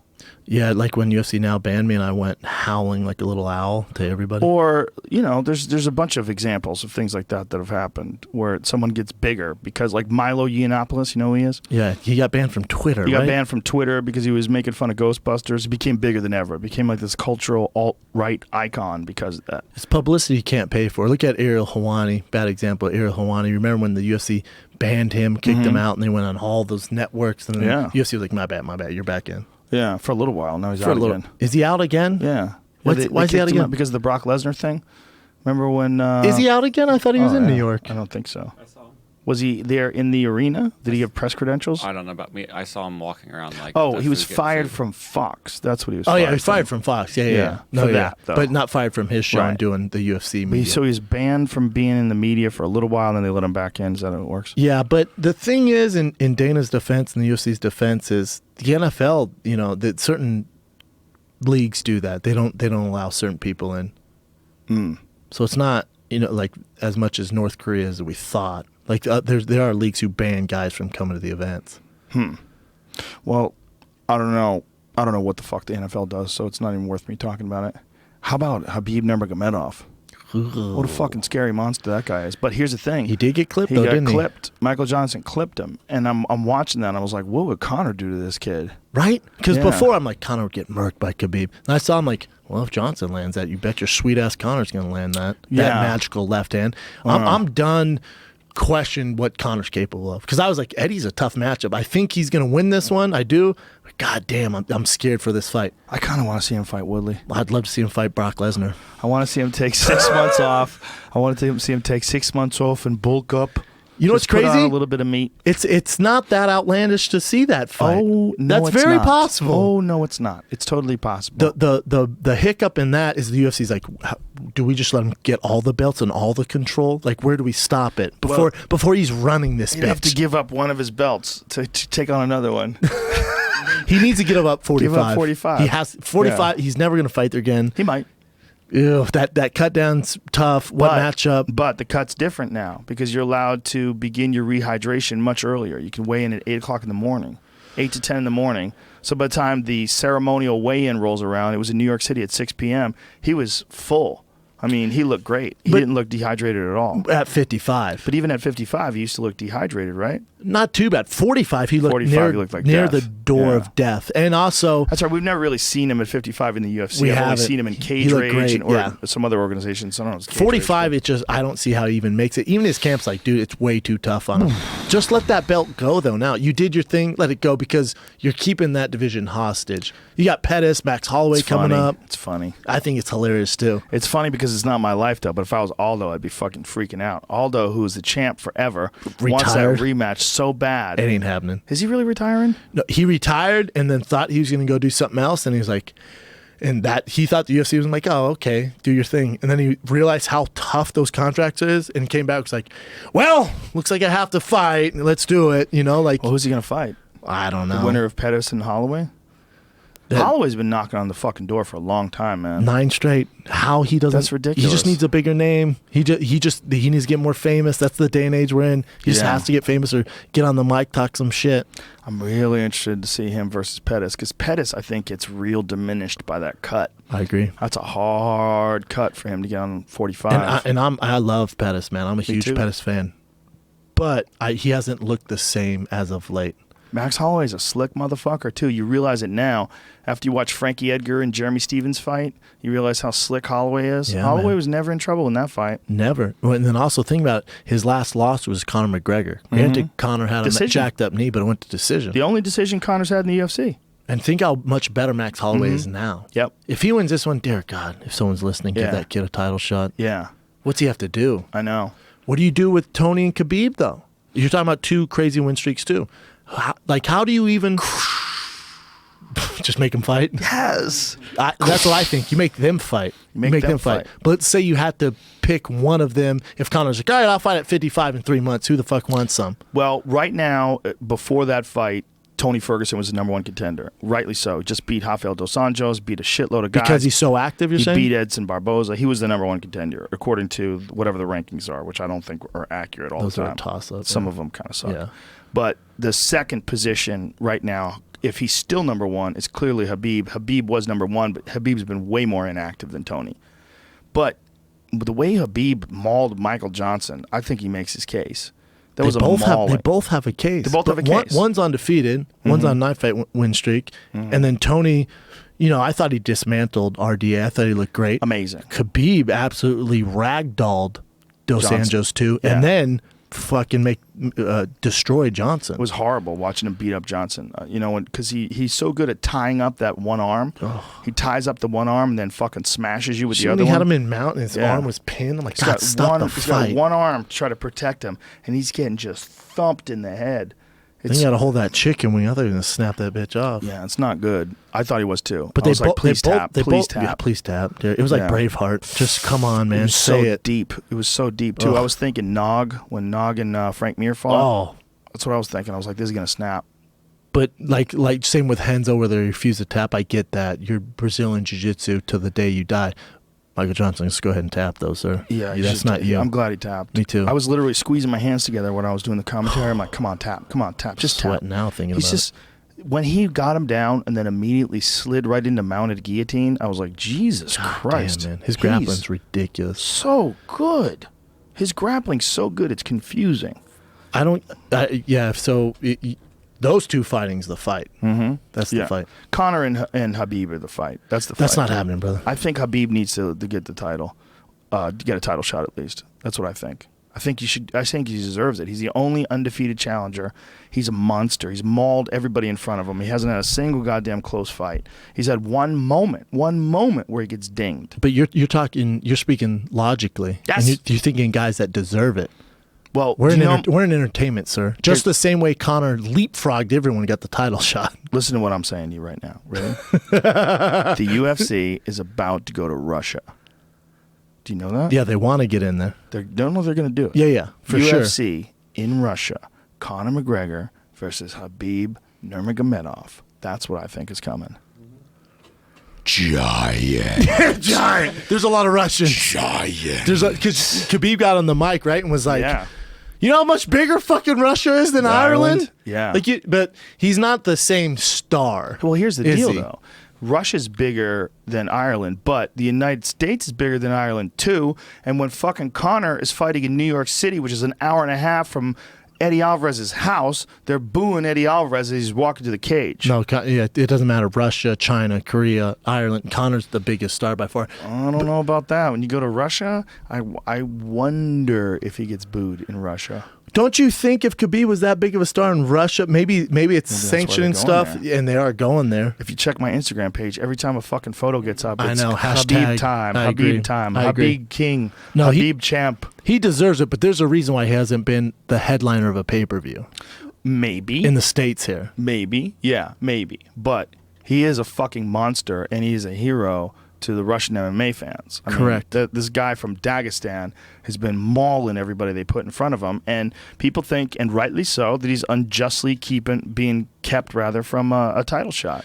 We can't say he's been kept from a title shot when he's been injured for a long time. That's true, too. Who's keeping him from getting injured? The blame that on AKA. That's not Conor's deal. That's true. But they did promise him this fight.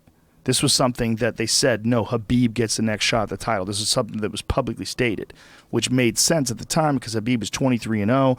He's going to fight in Madison Square Garden for the title. This is what they were saying. Now you're talking about the Conor Habib effect, versus Eddie Alvarez. Nah, right. I can't have that. That doesn't sell tickets. Yeah, exactly. Then Conor went, I want to fight that one. Oh, Khabib, we'll keep you on the card. Why don't you fight on the undercard, though? Imagine how Habib feels when he hears that shit. Man, he gets that phone call. He thinks, this is it, finally. I get the title. I bet he went in his backyard and beat the shit out of that Kodiak bear. He says he got just a has bear in his bears in the yard. back. You ever seen that video? He was a kid. It's awesome. Yeah, he's a kid wrestling So a much bear. tougher than anyone I know. But He's so goddamn tough. He's ridiculous. His grappling's ridiculous. I'm really interested in seeing whether or not he can get past that left hand. And if you are correct, and that's the fight in Russia, the amount of money they're going to have to pay Conor to fight him in Russia when Conor's still the draw, you're talking about a different ball game. Show me the money. It's going to be interesting, though.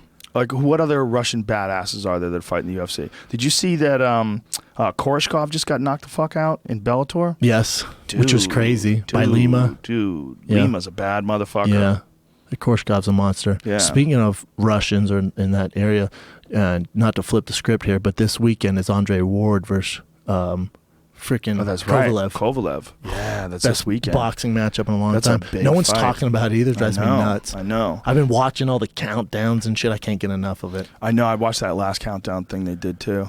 It was on after the Victor Ortiz fight. Yeah, Did you watch Ortiz that? looked like shit. Well, the dude who fought was like on Luis super Ortiz. survival mode. He was terrified. Yeah, he didn't throw any punches. Nothing. And they said through the whole fight he threw 100 and something punches. He was so scared. And then Yeah. Ortiz would touch him, he'd pretend to fall down because he's like waiting for But the he knockout. also was grabbing his head, saying he got hit in the back of the head a couple of times. It was a interesting. terrible fight. Wasn't good. But you're right. Right after that was Andre Ward versus Yeah. Kovalev. Like the countdown, kind of their background. And Andre Ward, to me, he's just a bigger version of Floyd Mayweather. Like his defense is insane, but he has knockout power. He hasn't lost since he's 13. I give him the advantage. Some people think Kovalev's going to win. I don't know what the betting odds are. I was stunned by the way Kovalev handled Hopkins. And I know Bernard's old. He's 100 years old. So He's 1,000. he looks like a turtle. He looks old. He He's looks fighting old. again. December 10th or 12th I think or in something L.A. like that. I'm Yeah, not going in to LA. that. I'm not going to that, sir. I'm Please not stop going to fighting. go either. I'm going to be in. That's the Toronto UFC that weekend. It's also the weekend of glory. That's Badr Hari versus Rico Verhoeven. Was that the best weekend ever? Besides that Hopkins fight? It's a good fucking card. Dude, that too. Toronto card is stacked. It is now. Because It you is got now. Kennedy, Yeah. Rashad, Cowboy, Matt Brown. Yeah, Cowboy versus Matt Brown is better than Cowboy versus Gastelum. 100. That fight did nothing for me. Well, Gastelum's done now, man. He's in a bad place. Well, Dana says he has to fight 85 now. He's missed. He's said that before and made him fight 85. Maybe he beat Nate Marquardt at 85. Correct, sir. Wasn't that 85 that he fought Marquardt? No, I fight Mark Hart at 70. Was it? Yeah. It was one of those fights that he beat somebody because he got sent up to 85 and then he proved that he can make the weight. And he's blaming George Lockhart now. No, the only person you can blame is yourself. Like, man, especially it being an experience is And it's so frustrating. That shows you what kind of card the UFC 205 was. I didn't even I didn't bat an eye to that. All right, what's next? Look at this fucking card. I know. Tim K. Rashad, that sucks. Oh my God, look at this card. Yeah.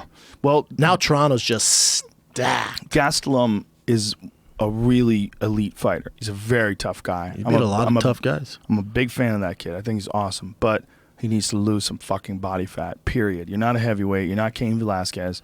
You can't walk around with that much body fat. Well, he posts on Instagram like a week before, 2 weeks before fight, like real Mexican dinner. It's like these fucking burritos, enchilada stuff. All right, man, we cannot have that, sir. You can't do that. I mean, he's an elite professional athlete who absolutely could still, to this day, win the world title. He has the skill for sure. He has the skill. And he's fought the guys. He beat Woodley, yeah? Did he Kelvin beat Woodley, Gastelum or did Woodley it went beat to him. decision? Woodley right? beat him in in a decision where he didn't fucking make weight. There you go. That was a decision where he didn't fucking make weight. And Woodley, being the great guy that he is, didn't take the percentage. The 30%? Yeah, 20, I think it is. When your opponent doesn't make 30. the weight. It's 30%. Is it 30? 30. Okay. I thought it was 20. Woodley, being a great guy that he is, said, I don't want that money. And he beat him by decision. So Woodley got the win bonus too. But Kelvin, I don't know who Kelvin has fought at 85 in the last few years, but he's been forced at one point in time to go up to 85. Just needs to fucking lose body fat. Just lose it and keep it off. Dude, and any time a fighter doesn't make weight, Mike Dolce jumps out like Chris Hansen from To Catch a Predator. Excuse me, want to take a seat? You want to sit down? And he cannot wait to tweet out, man, it's frustrating when guys miss weight. Yeah, like does. he is jumps on just it. super thirsty, isn't he? He's super like Chris thirsty. Hansen on Catch a Predator. Just fucking can't wait to tweet about it. Well, Dolce's got a whole staff. He's got a staff of people. He's you know? expensive, though. Yeah, he is expensive. Yeah, for a reason. He's for got a a good reason. He's got an office building. Yeah, He has motherfucker has people an office- working his for books. Well, he's an employee of the UFC, too. him. Yeah. Yeah. Well, I think he has like 9 employees or something crazy. Just looking up Nutritionists YouTube and and how to shit. fucking lose weight and shit. Yeah, but That you motherfucker know, comes out of the curtains, though. a You lot of miss people weight? disagree with him, though. A lot of people disagree with some of his methods. And if yeah, Lockhart, their name's BJ Penn. yeah, well, he was just upset that. Well, he was upset for a bunch of reasons. Yeah, He he made the was. weight though, but he was upset that Dolce charged him so much, and Said he there's- really didn't do much. I don't know the whole story. I don't know with the it, whole but story Me either. neither. I'm not taking sides there, but Yeah. I will tell you this: BJ Penn's a goddamn legend, so I'm siding with him usually. Yeah. And he's from Hawaii. Yeah, I don't know what the fuck happened. Me neither. You'd have to be there. But Me the too. point is, like, if you have someone who is monitoring every aspect of your weight cut, like your hydration levels, what kind of fluids you're drinking, what kind of foods you're eating, and it doesn't work out. If you did what that guy said and the weight didn't come off, somebody fucked up. Who fucked up? I don't know. It'd be the guy hired. But let me ask Yeah. you this, Joe: if let's say it's not UFC He 205. missed weight by 10 pounds, though. Which is ridiculous. But let's say it's not UFC 205 where it's a card not as stacked. Let's say it's a main event in Toronto with DC and Rumble, which before that card was pure shit besides that fight. Now it's an amazing card. You got Max Holloway, Anthony Pettis, blah, blah, blah. Would it be crazy for the new UFC suits to hire nutritionists and for those, maybe just the main card, they designate you a guy to help you lose weight? Because it's your product. It's not a bad idea. However, I think... Like maybe Mike Dolce works with everyone and he has Yeah. a team. Maybe it's not Mike Dolce, but he's writing the plan, this your diet, and this person is assigned to you and they're following up with you. Because who does it hurt when they don't make weight? It hurts the fighter and then it hurts the UFC too. Certain cards. I think an even better strategy is seek to eliminate weight cuts. Seek to cut it out of the sport. It's unnecessary. It's dangerous. It puts guys at risk health-wise when they don't have to be at risk health-wise. I think the only thing that's holding it back are championship belts and more options of weight classes. I think if they could figure out what weight guys are where they compete at optimally, and then the same way you do USADA or USADA testing, you do hydration testing. But how many weight classes? You'd have You give these guys a jagillion weight classes. Yep. You have more weight classes. But then you have boxing. No. And that's what's the problem with boxing. It's not a problem with boxing, though. Look at Andre is, though, Ward and brother. Kovalev. They're going to fight you. Well, you have less organizations. It's not like you have 5 different world title organizations and plus weight classes. You would just have plus weight classes. I think you would have more champions. You'd have more opportunity for championship titles. I like that because you have more stars. You also have more opportunity for, title bouts between guys where the one guy decides to go up, one guy decides to go down. But instead of them doing it by dehydrating themselves 24 hours out, you make a contract to fight at a certain weight because that's what weight you are in a healthy way. Which maximizes their skills and performance. Yes, and it doesn't put them at the dangers that you have from being dehydrated 24 hours out. I think if anybody where do can you do stop, this, the though? UFC. Well, look, Where do you how many weight classes do you have? Where That's a good question. You know what I'm saying? But that's- Can you that- have but that- 20 belts? well, I think boxing has that many. And it's a real problem. Name It 10 doesn't stars in bother me, boxing. but I don't care. Name 10 stars in the UFC. Do you want me to? Yeah. Okay. 10 champions. Well, 10. I can The get stars champion in and former. boxing. But I stars can in name. I boxing. can name champions and former champions easily. Don't you think you could name 10 champion boxers though? Manny Pacquiao, Be tough. Tim Bradley. If you want to Terrence start going Crawford. on, Yeah. Terrence Crawford. But the UFC has more stars than that. Lomachenko, you know, Vasily Lomachenko Lomachenko has 7,000 Gennady followers. Golovkin, Floyd Mayweather. You can keep going. You can name a bunch of champions in boxing. But a lot right? of those guys are around the same weight. Yeah. Mhm. That's true. But you go up in heavyweight. You got fucking Klitschko. Wilder. I got Channing Anthony Briggs on Joshua. next week. You did it. Let's son? go, champ. What's up, champ? Let's go, champ. That's amazing. He's He's supposed to fighting be for here. a world He's title. supposed to be here today, but he had to move it to. He's fighting for a world title. Brilliant. Interesting. That's gonna be fun. Yeah. There's a lot of heavyweight talent now. Anthony Joshua, he's a bad motherfucker. Fuck yeah, that guy in freaking New Zealand that everyone talks about. What is Tyson Fury doing? He's retired and clinically he's suicidal and needs some help. Mentally, he's just not there. Whoa. So he's out. Yeah. No. Don't know. He's crazy, man. That dude's crazy. I think, you need characters like that. But I like the idea, Joe. But the problem is, it's tough enough for the average fan to keep up now with the stars. I think that's the least of our concerns. The most important thing is to put on great fights. That's exactly. The most So important thing. higher, because how much no, money? the dehydration, $4 billion. The dehydration's dangerous and unnecessary. No one's died? They have in Brazil. I think if In they the figure UFC? it out, it can come close to the UFC. But has anyone died? Do you know that Dos Anjos passed out for 3 fucking minutes before his fight with Eddie Alvarez, where he was unconscious and unresponsive? But did you die? He was on the door, bro. But did you die? Nobody's died. But That's what I I'm think saying. people have been diminished considerably, and I think Yeah, no their performance suffers. So it makes a shittier product. I agree. If you want to look at it from a business. Plus, if the UFC has got you could say, hey, steroids are part of the game. Are they? Well, not anymore. Now they're fucking knocking on your door at 6 o'clock in the morning and making you pee in a cup. If they decided to do that at 6 o'clock in the morning, they'd try to test people's hydration levels at 6 o'clock in the morning every day. And when it would find out what your weight is, okay, this is what your body fat is, this is what your weight is. This is the lowest you can get. You can get, they'll test you out when you're fully hydrated, and when your body fat is, wherever the fuck you are right now, they'll say, hey, okay, right now you're 178 pounds. Listen, the lowest you can fight is 172. That's it. Bro, you're going to have 1,000 weight classes, and certain guys won't fight each other. I don't know about that. I think some guys could gain a little weight. That's no big deal. Some guys I don't mind the idea. I think you're right. You're going to get great performances. way better performances. I think the weight I class think the thing easier can be thing worked to do out. is, I agree, they obviously need to do something. But I Yes. think right now the easiest thing to do for them is to use whoever they want. Doesn't have to be Right. Mike Dolce, but a number of them, and assign those to the main card guys to make sure they're coming on weight. Yeah, but what about the guys in the undercard? Fuck them? That sounds crazy too. Does it? Because that's what they did with Reebok. Does it sound like crazy to say fuck them? Yes, it does. But that's the nature of the beast. But I think that's crazy too. I But think that- the but Reebok that's thing what is they're just doing. as crazy. I'm just following the orders. I understand that, but I'm saying if I had the master key, the first thing I would do is say, come up with a strategy to stop weight cutting. We're going to come up with a new plan, and whether that new plan means abandoning world titles and making How people dare you. yes How you dare you introduce abandon someone as a world champion, whoever the fuck they are, they get to bring their world title to the fight. But whenever their next title defense is, or whatever the fuck it is, all this name stuff, welter, light, feather, first of all, it's goofy because it's not the right weight anyway. Welterweight is not 170. It's 147. That's what Sugar Ray Leonard and Thomas Hearns fought at. They called it fucking welterweight. Correct. To start the UFC and just to say, well, it's welterweight. And then Pride fucked it up even more because they had it was different. Like their middleweight was 203. Correct. Like, what and then the light fuck heavyweight is this? isn't 205. It's not 205. No. It's 175. Correct. Everybody knows that. And heavyweight's 201 plus. Yeah, we grew up with boxing, and the weight classes were clearly defined. Why the fuck does the UFC have a 265-pound weight limit, too?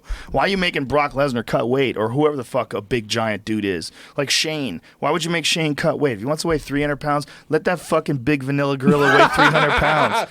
Who cares? I want to see it. Dude, he has a matchup in Ryzen. I just know. saw it. Someone said, and I haven't Some seen. dude I've never heard of. I've never heard of him. I guess he's just some fucking Middle Eastern monster. Oh, no. He's Olympic level wrestler and Oh, just no. knocks dudes out. Oh, my God.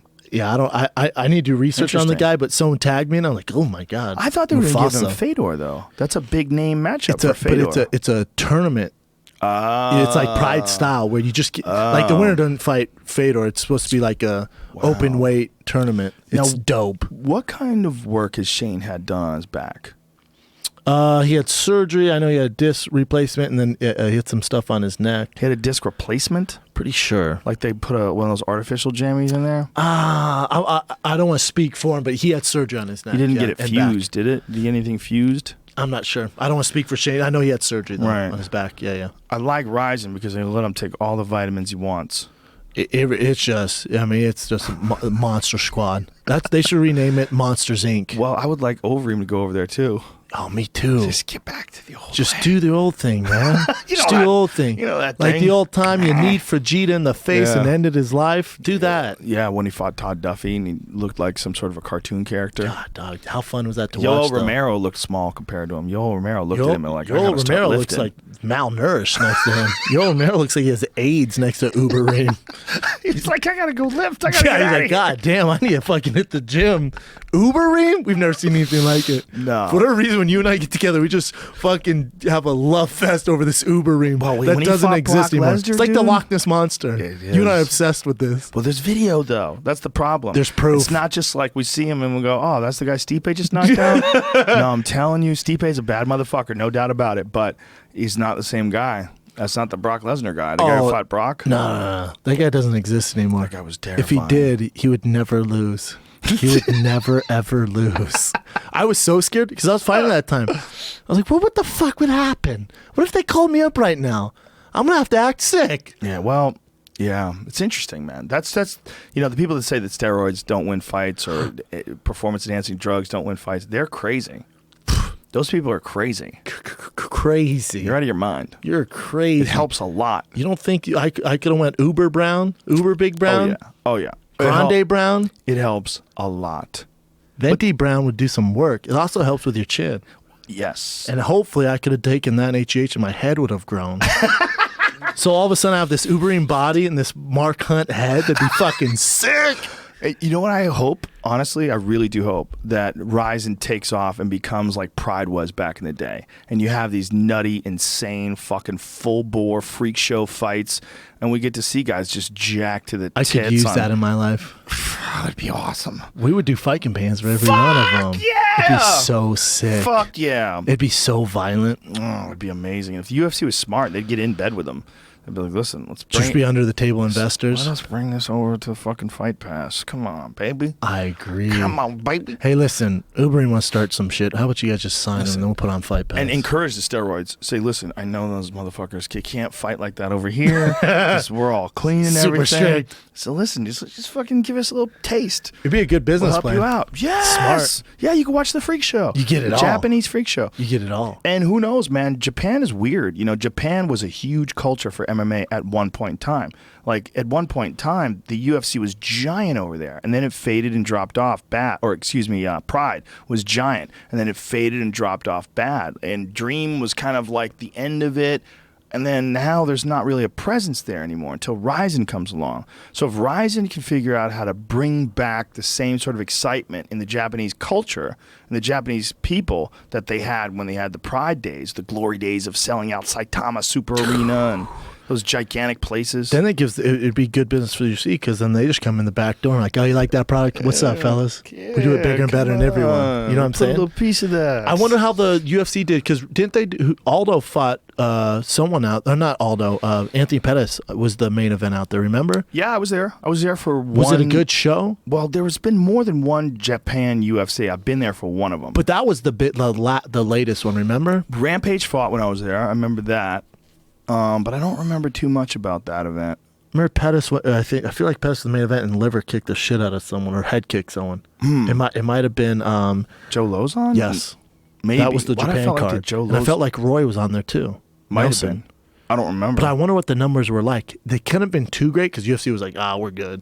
Yeah. Because they haven't been back in a while. I don't know. I mean, look, the UFC does so many shows. They're doing 2 next Saturday. They're doing one from Brazil and they're doing one from Belfast. Really? Yeah, they're doing the Northern Ireland card is Gegard Mousasi versus Uriah Hall, the rematch. It's fun. Yeah, and then the Brazil card is Ryan Bader versus Little Nog, And Claudia Gadeja. Claudia Gadelia's on that card too. Yeah, and there's one more big fight on that. Yeah, here's someone that no one's talking about in the strawweight division is Jessica Andrade. Yeah. She moved down. She's a gorilla.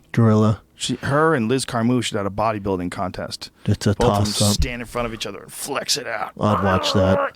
I'll tell you who I wouldn't mind seeing sign with the UFC, and I don't even think she needs to work on her stand-up. Obviously, it's super amateur right now, but that Mackenzie. Oh, yeah. And I watched her, I think it was on HD Net. She fucking knotted this girl up, and I think it was a go-go plata, and then she started a go-go plata and then got her neck. And her grappling, I think she could come in the UFC right now at strawweight and just top 5. She's insane. Her jiu-jitsu's insane. It's so insane. Her striking's super amateur, but the strawweight division's at a point where I think she could still do work right now. And she's hot as fuck. She is a smoke show. She's a smoke show, and she speaks English and Portuguese fluently. Dime PC. And nasty on the ground. Nasty. Super nasty. Super high-level black belt. Looks and the part. the daughter of Megaton Diaz. Yes. Who's a very, very well-respected, famous Brazilian Jiu-Jitsu black belt. And a pioneer. He's one of the old-school guys. That's her papa. Yeah, it's amazing. Yeah, I think she's probably eventually going to wind up in the UFC. Did she make close. 115? Yeah. Yeah. Good luck taking down the Polish killer. Did you see what she put on her fucking water bottle, bro? Yeah, didn't you posted blast up it on out? my Insta. Somebody killer shit. One of the guys from the underground posted it up, and then I actually wound up getting it from Joe Silva. Joe Silva showed it to me in between fights. It's let me see the dude's name. It's basically like Sincognito is the dude's name on mixedmartialarts.com, and it says, "In 2 days, I will fuck a bitch up and continue my violent run as champion."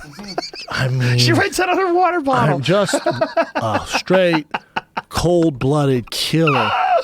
I love her, man. Dude, how much that fight? I was surprised. First time we've really seen her in a lot of trouble like that. With She that got elbow. cracked. She got cracked. I think it was a punch. It was a straight punch. She got hit with I that. thought it was She got a hit punch to the elbow. Like she punched and came through with that right elbow, and then she was wobbly, man. Maybe. We've never really seen her in that much danger. Well, and the thing was, that Shevchenko was getting lit up for most of the fight. How She was tough having is a hard that time. girl? Super tough. Those Polish girls, man. Super tough. And after the fight, looked great. I mean, she ade a lot of punches. She ate a lot of kicks. A lot of leg kicks. I thought Especially. Joanna looked worse as far as face. Yeah, she had that big mouse on her upper eye there. She got cracked with, I think there was a couple of hard elbows in the clinch, too. It was a great fight. I mean, but it wasn't a great fight for a while. For a while, it was like, it looked like Valentina was just, she just wasn't as fluid or effective. Yeah, But- she was just hanging in there for a But she second. never stopped. She Yes. never stopped coming forward. She never stopped coming forward. And she was never discouraged. I mean, she had some moments where she couldn't solve the puzzle, and Joanna was doing a really good job of ending the combinations with leg kicks, inside and outside, inside and outside. Nonstop. Yeah. Bam, Yeah, bam. yeah. And all those leg kicks were there was really making a big difference.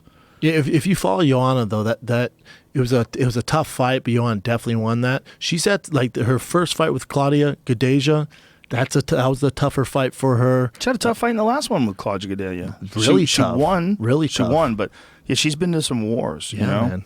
Valerie Letourneau, she fought that fight. She had a broken hand somewhere in the fight. She kept punching with it. She's just a murderer, man. She's a badass woman.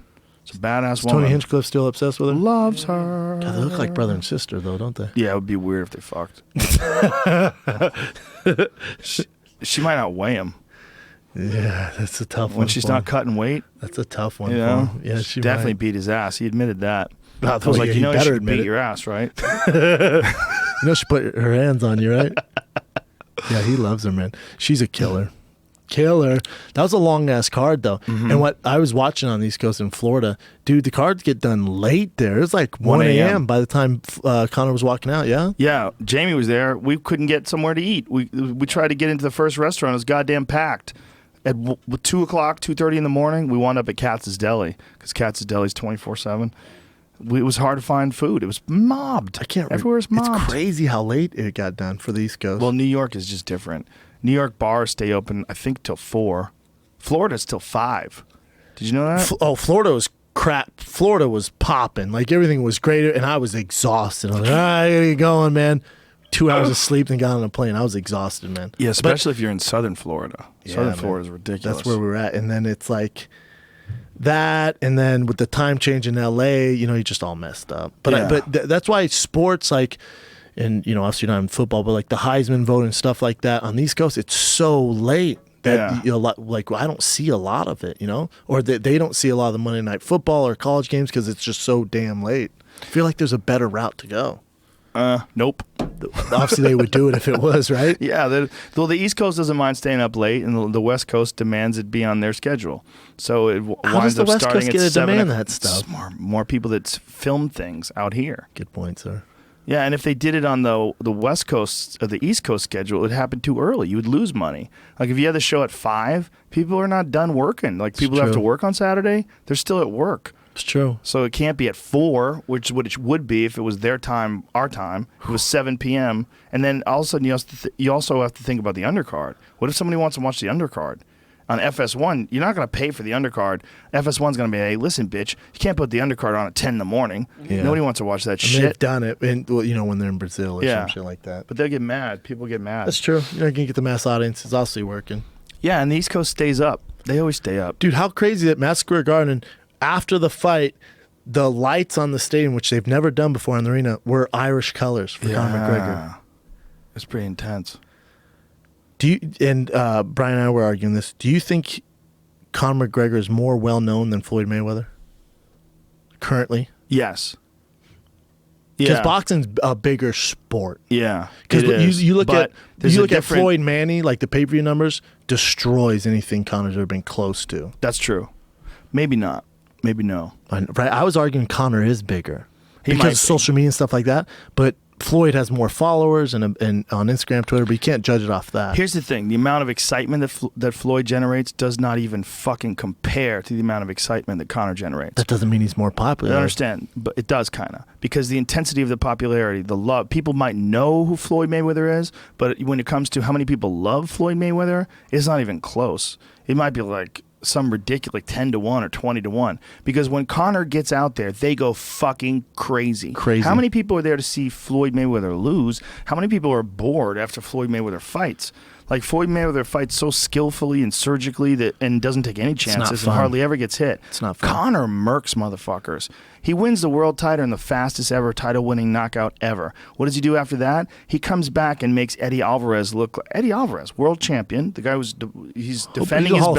Hall of Famer. And Conor makes him look like he has no business in there with him. No business. Has zero success at all except for a couple of body shots. This is why I think Conor's bigger and more transcendent because...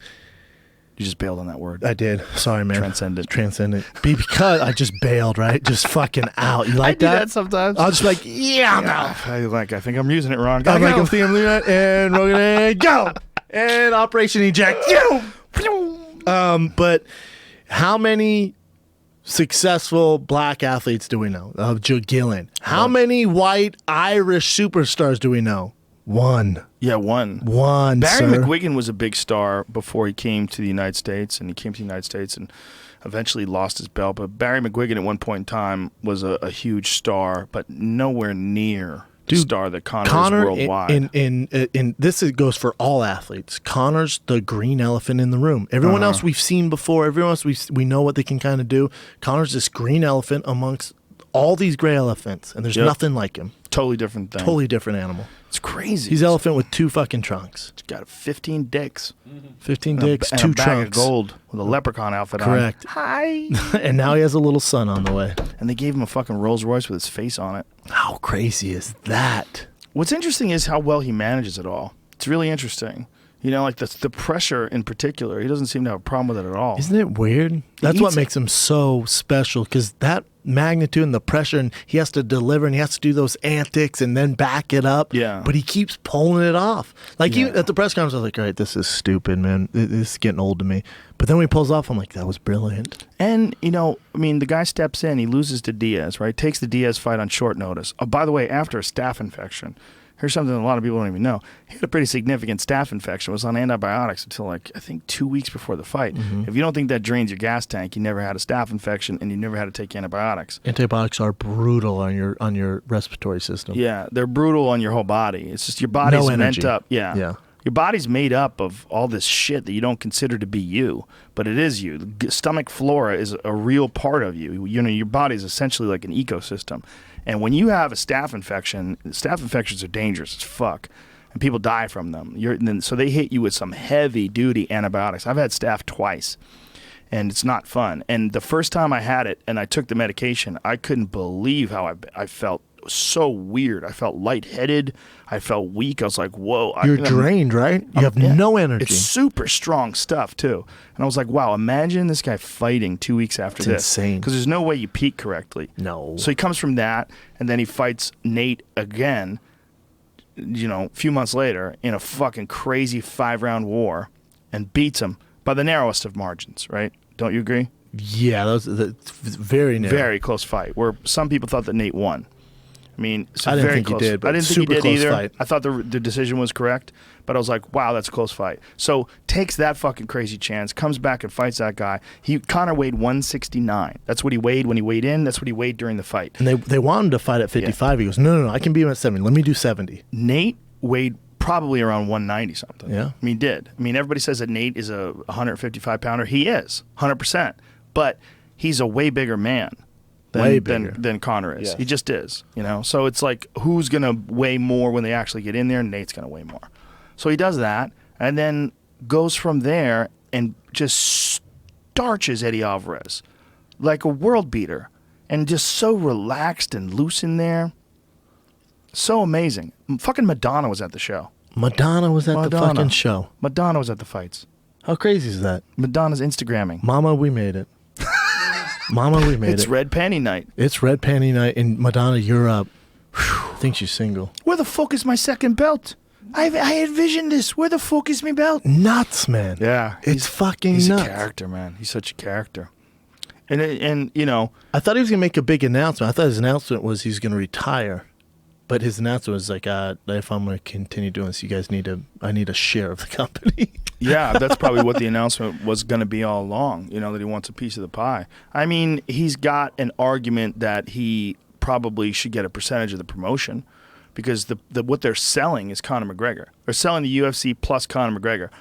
The question is, how much of that card, what would it be, what would the paper, we don't know what the numbers are, so let's pretend the number is 2 million. Which would be like the greatest card of all time, right? Probably wouldn't hit that. I don't know. I bet it's around 1.7. Let's just say 2 million because it's easy to. Correct, sir. So let's say that.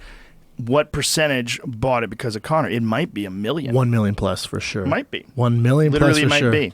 1 million plus for sure. So 1 million people might have bought the pay-per-view specifically because of one human being. That is not outrageous to say. But this is the other thing in Conor's favor. Name another star who can do that. Ronda can't quite do that. She can't quite do it. She's talking about this might be my last fight, blah blah blah. So I don't think she said that. I think she said she's close a few to the less, end of her right? career. Which when you hear that, yeah. right? Like you always talk about having 1 foot out, blah exactly. blah. So let's say she has 2 fights left, maybe 3. Who knows? But she's not the same draw as Conor. It's just not. It's just you look at the numbers. She's not the same draw.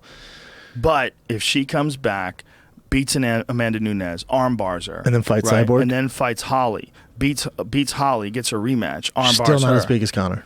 You don't know that because as that happens, do you like to bet, Mr. Joe Rogan? But here's the thing: as these people win, their star gets more and more giant. If Ronda came back and started winning again, her star would get more and more giant. It would get bigger. It would fuel more. The more body she claims, the more fuel her fire will have. That is what happens all the time. I mean, it's pure speculation. But if she can win the way Conor's been winning, if she can win in spectacular fashion, or the way she was winning when she fucked up Alexis Davis and Sarah McMahon. Merkin girls. And then she cuts to 115. Ooh.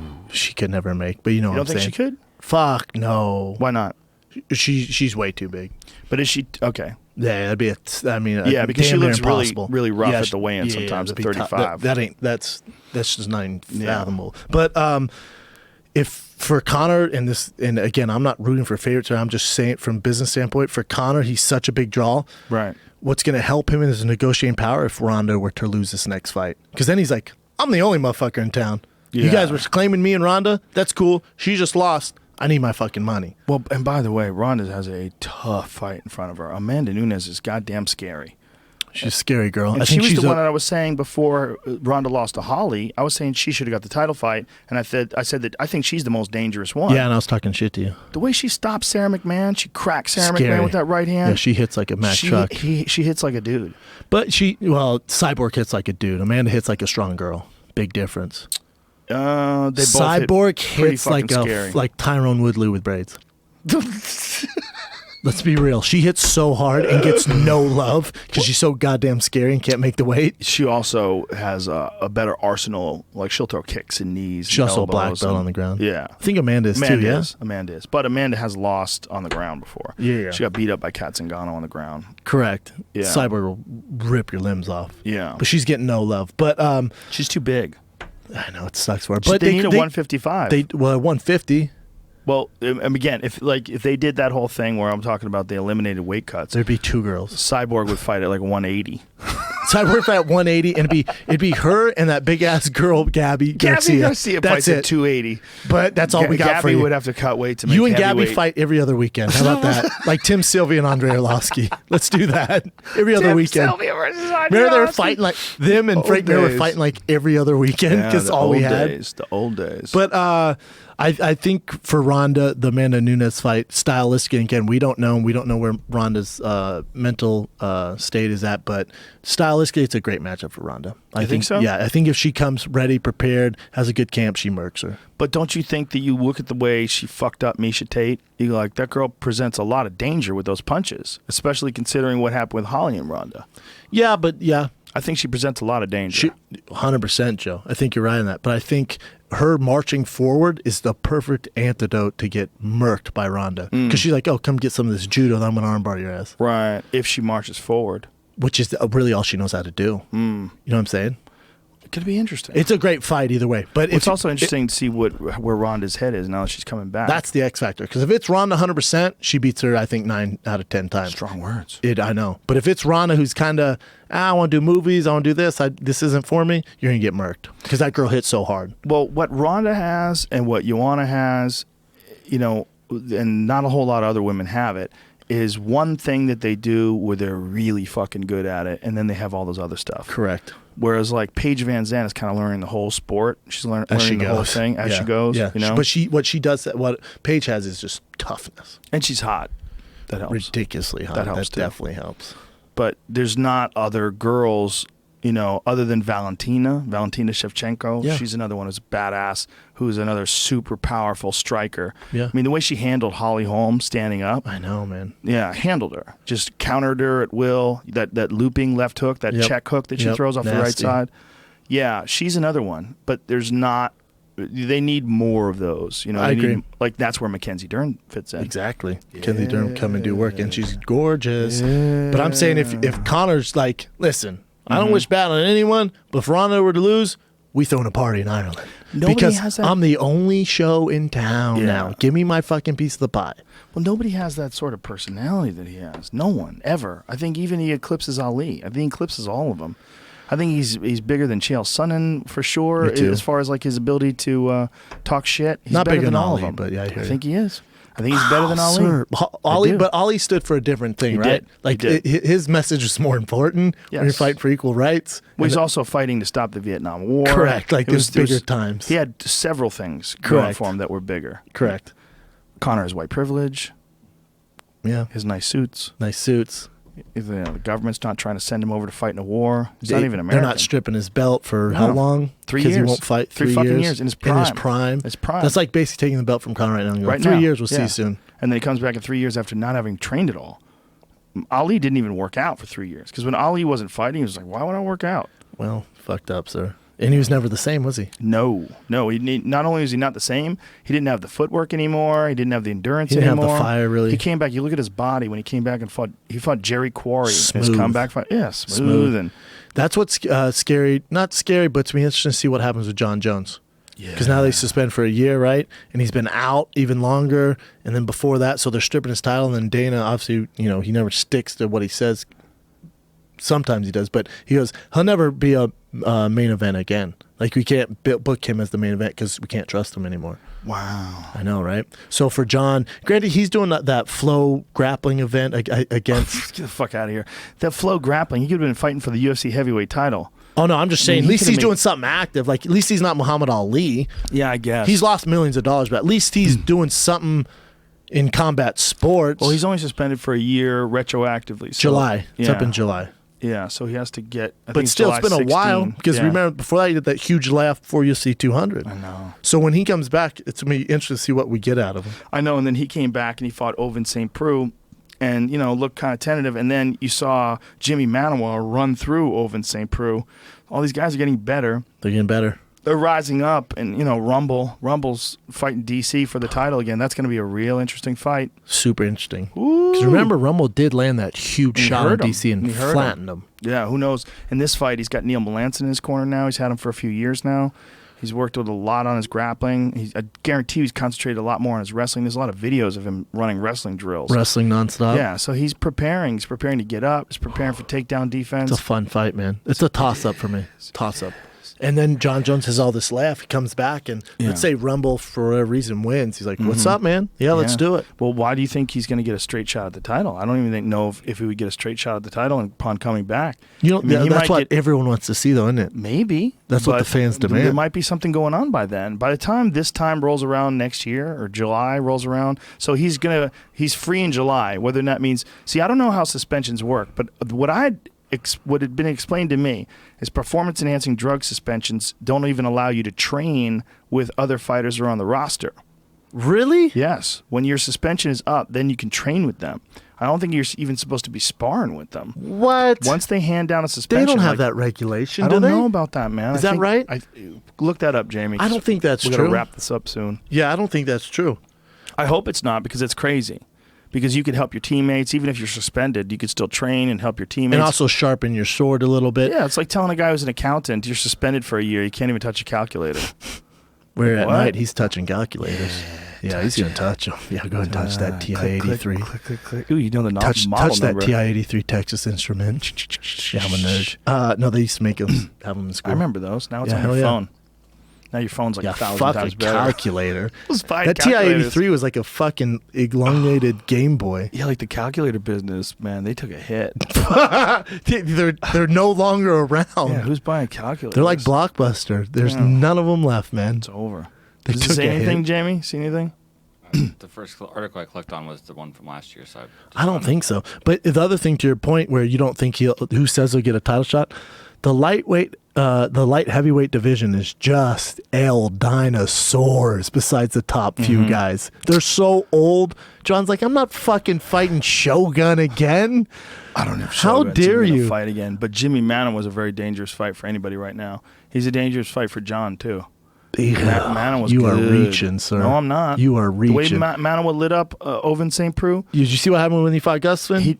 He got cracked. Yeah. Did you see what happened when he fought Rumble? He got cracked. He got dealt with. But that's part when of he fought upper echelon, he game. got dealt with. Right. It's part of the game. Well, Ovince St. Preux just went fucking the full distance with John Jones in a tough fight. With a sleepy John Jones. And had a broken arm.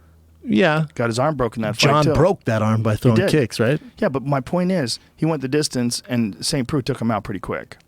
I think not St. Preux, rather. Jimmy Manuwa took him out pretty quick. I think Manuwa was super dangerous. Very fluid. Very fluid. It'd be a dangerous first round for John in his comeback fight. I think taking him down and beating him up on the ground would be John's best out. 100%. He's going to trip him, throw him to the ground, and submit him. Also, John's different than anybody else in his length and his ability to use it. Doesn't get hit, really. And his wrestling's so fucking good. He's just so long and strong. Not scared to go to the ground with anybody. But you look at light heavyweight division is hurting the most out of anyone, I think. You go down the roster like, God, dog, we need some new blood in this bitch. Yeah, you might be right. That might be the main event in Brazil is Ryan Bader versus Little Nog. Little Nog's like, yeah, I'll fucking do it. Yeah, I'll do it. I've been fighting for 35 years. Yeah, when is Little Nog? I move like a goddamn tortoise, but if you want to pay me, I'll still do it. He hasn't taken the same amount of punishment that his brother has, but he's taken some big knockouts. Yeah, hope. Remember when Sokaju knocked him out with a wrist? Oh, my God. He, clotheslined him. Yeah. Yeah. And then the Rumble one was just horrendous. Dude, horrific. I told you, I was in the back of the locker room warming up Pat Cummings. That motherfucker warmed up by basically doing like arm stretches, couldn't even hit mitts. He was so stiff. And I was like, who's he fighting? They're like Rumble. I was like, oh, he can't go out there. I looked at his coach. I'm like, no, I can't speak Spanish, but no bueno. Yeah. Or Portuguese, sorry. Yeah, there's no I'm like, he can't go out there, man. I wanted to grab his leg like a 3-year-old and not let him walk out to the octagon. I think Brazil is such a huge hotbed for MMA right now. It's so gigantic that they need Brazilian stars. And, for the main event in particular, they just don't have a whole lot of options in the light heavyweight division. So someone fucking wake up Little Nog out of his slumber because he's recuperating. Little Nog or Big Nog? Little Nog. Because they're waking him up out of slumber because Big Nog's done. Right, he's done. Little Nog, they woke his ass up and he's like, yeah, I'll fight Bader. I mean, he's probably asking for another fight, but outside of him, what other good light heavyweights from Brazil that are in the UFC that you could sell a main event are Glover, there? but they already fought. Right, but Glover just got cracked too, and he should probably take quite a while off after that knockout. That was the kind of knockout that you need to not do nothing. Yeah, for he a needs to long lay time. low. Yeah, he got flatlined. So you got that light heavyweight, you got Shogun, which I don't know what's going I on. think here. Shogun's got to be done. If he's not done, he's probably real close to being That's done. what I'm saying. Look at light heavyweight, bro. Go through. It's true. it. You But got- in Brazil, though, even more so. As far as Brazilian fighters, as far as fame, maybe not- Machito got Machido's suspended. suspended for a long fucking time. Doesn't he have a 2-year? I'm not sure. It's not good. I don't know if they've decided or not, but I felt like he got suspended for 2 years. I mean, just look at the Brazilian fighters. Especially, you're right, light heavyweight. And Machida was going 85 anyway. He can float between 205. I'm just thinking 205 guys he could line up with in Brazil. Not a lot. Not a whole lot. I mean, Bader already fought Lyoto. You could sell that as a rematch because remember, Lyoto knocked him out. In LA, yeah, bad. Yeah. But he's suspended. You're right, though. Especially, there's not a lot of new blood in Brazil. No. Look at Jose. Look at the faces. Anderson Silva, his leg fell off. He just lost to Bisping. And then then he lost to DC. So he's basically done. Well, Thomas Almeida was looking really good before Cody Garbrandt came around. Ooh, he murked him. He murked him. Oh, who's homeboy that TJ Dillashaw's fighting? Hits like a fucking Mack John truck. Lineker. That's a good fight. That's a good fight. Very good fight. Lineker's Dominic terrifying. Cruz, they told TJ, listen, we did think you beat Dominic Cruz. You're not getting a title shot. We're going to do Garbrandt. Here's fucking Lineker, though. And if Garbrandt wins and TJ wins, it's a big if on both sides, right? Who knows? It's a big, big if. Especially on the Dominic Cruz side. Good luck hitting that guy. I know, but if he does land, If he lands, he knocks everybody out. I'm a Garbrandt fan, man. He's my favorite I at love that that. weight class. I love that dude. He's a old school, young, that weight class 135. He reminds me of Chuck Liddell. He's a but fucking just real savage. small and He's a tatted savage. No doubt. up. Good looking dude too. You like Knocking him? bitches out. You like it? I like it. I like the whole package. I like the knockout power. I like that he murks dudes. All right, we got to wrap this up. I got to get the fuck out of here. Yeah, I gotta quit talking about dudes and their Fighter physiques. and the Kid, tfatk.com, Brendan Schaub on Twitter and Instagram. I'm You at got the any- Laugh Factory Thursday, son. Oh, shit. I This know. Thursday, Laugh Getting Factory real. doing stand-up again. How many times have you been on stage now? By myself like that? Yeah. We do. I always start stand up the Fighter and the Kids, but I've been Comedy Store, I think 3 times, and this is the first time at Laugh Factory. Oh, shit. I You know, liking man. it? Love it. All right, Thursday, go out. What time's the show? 8 o'clock. If you're in LA, represent. All right, thanks, brother. Thank you, man. Fun times. Fun times. Yay. I missed you. Love you. I love you too, man. See you soon.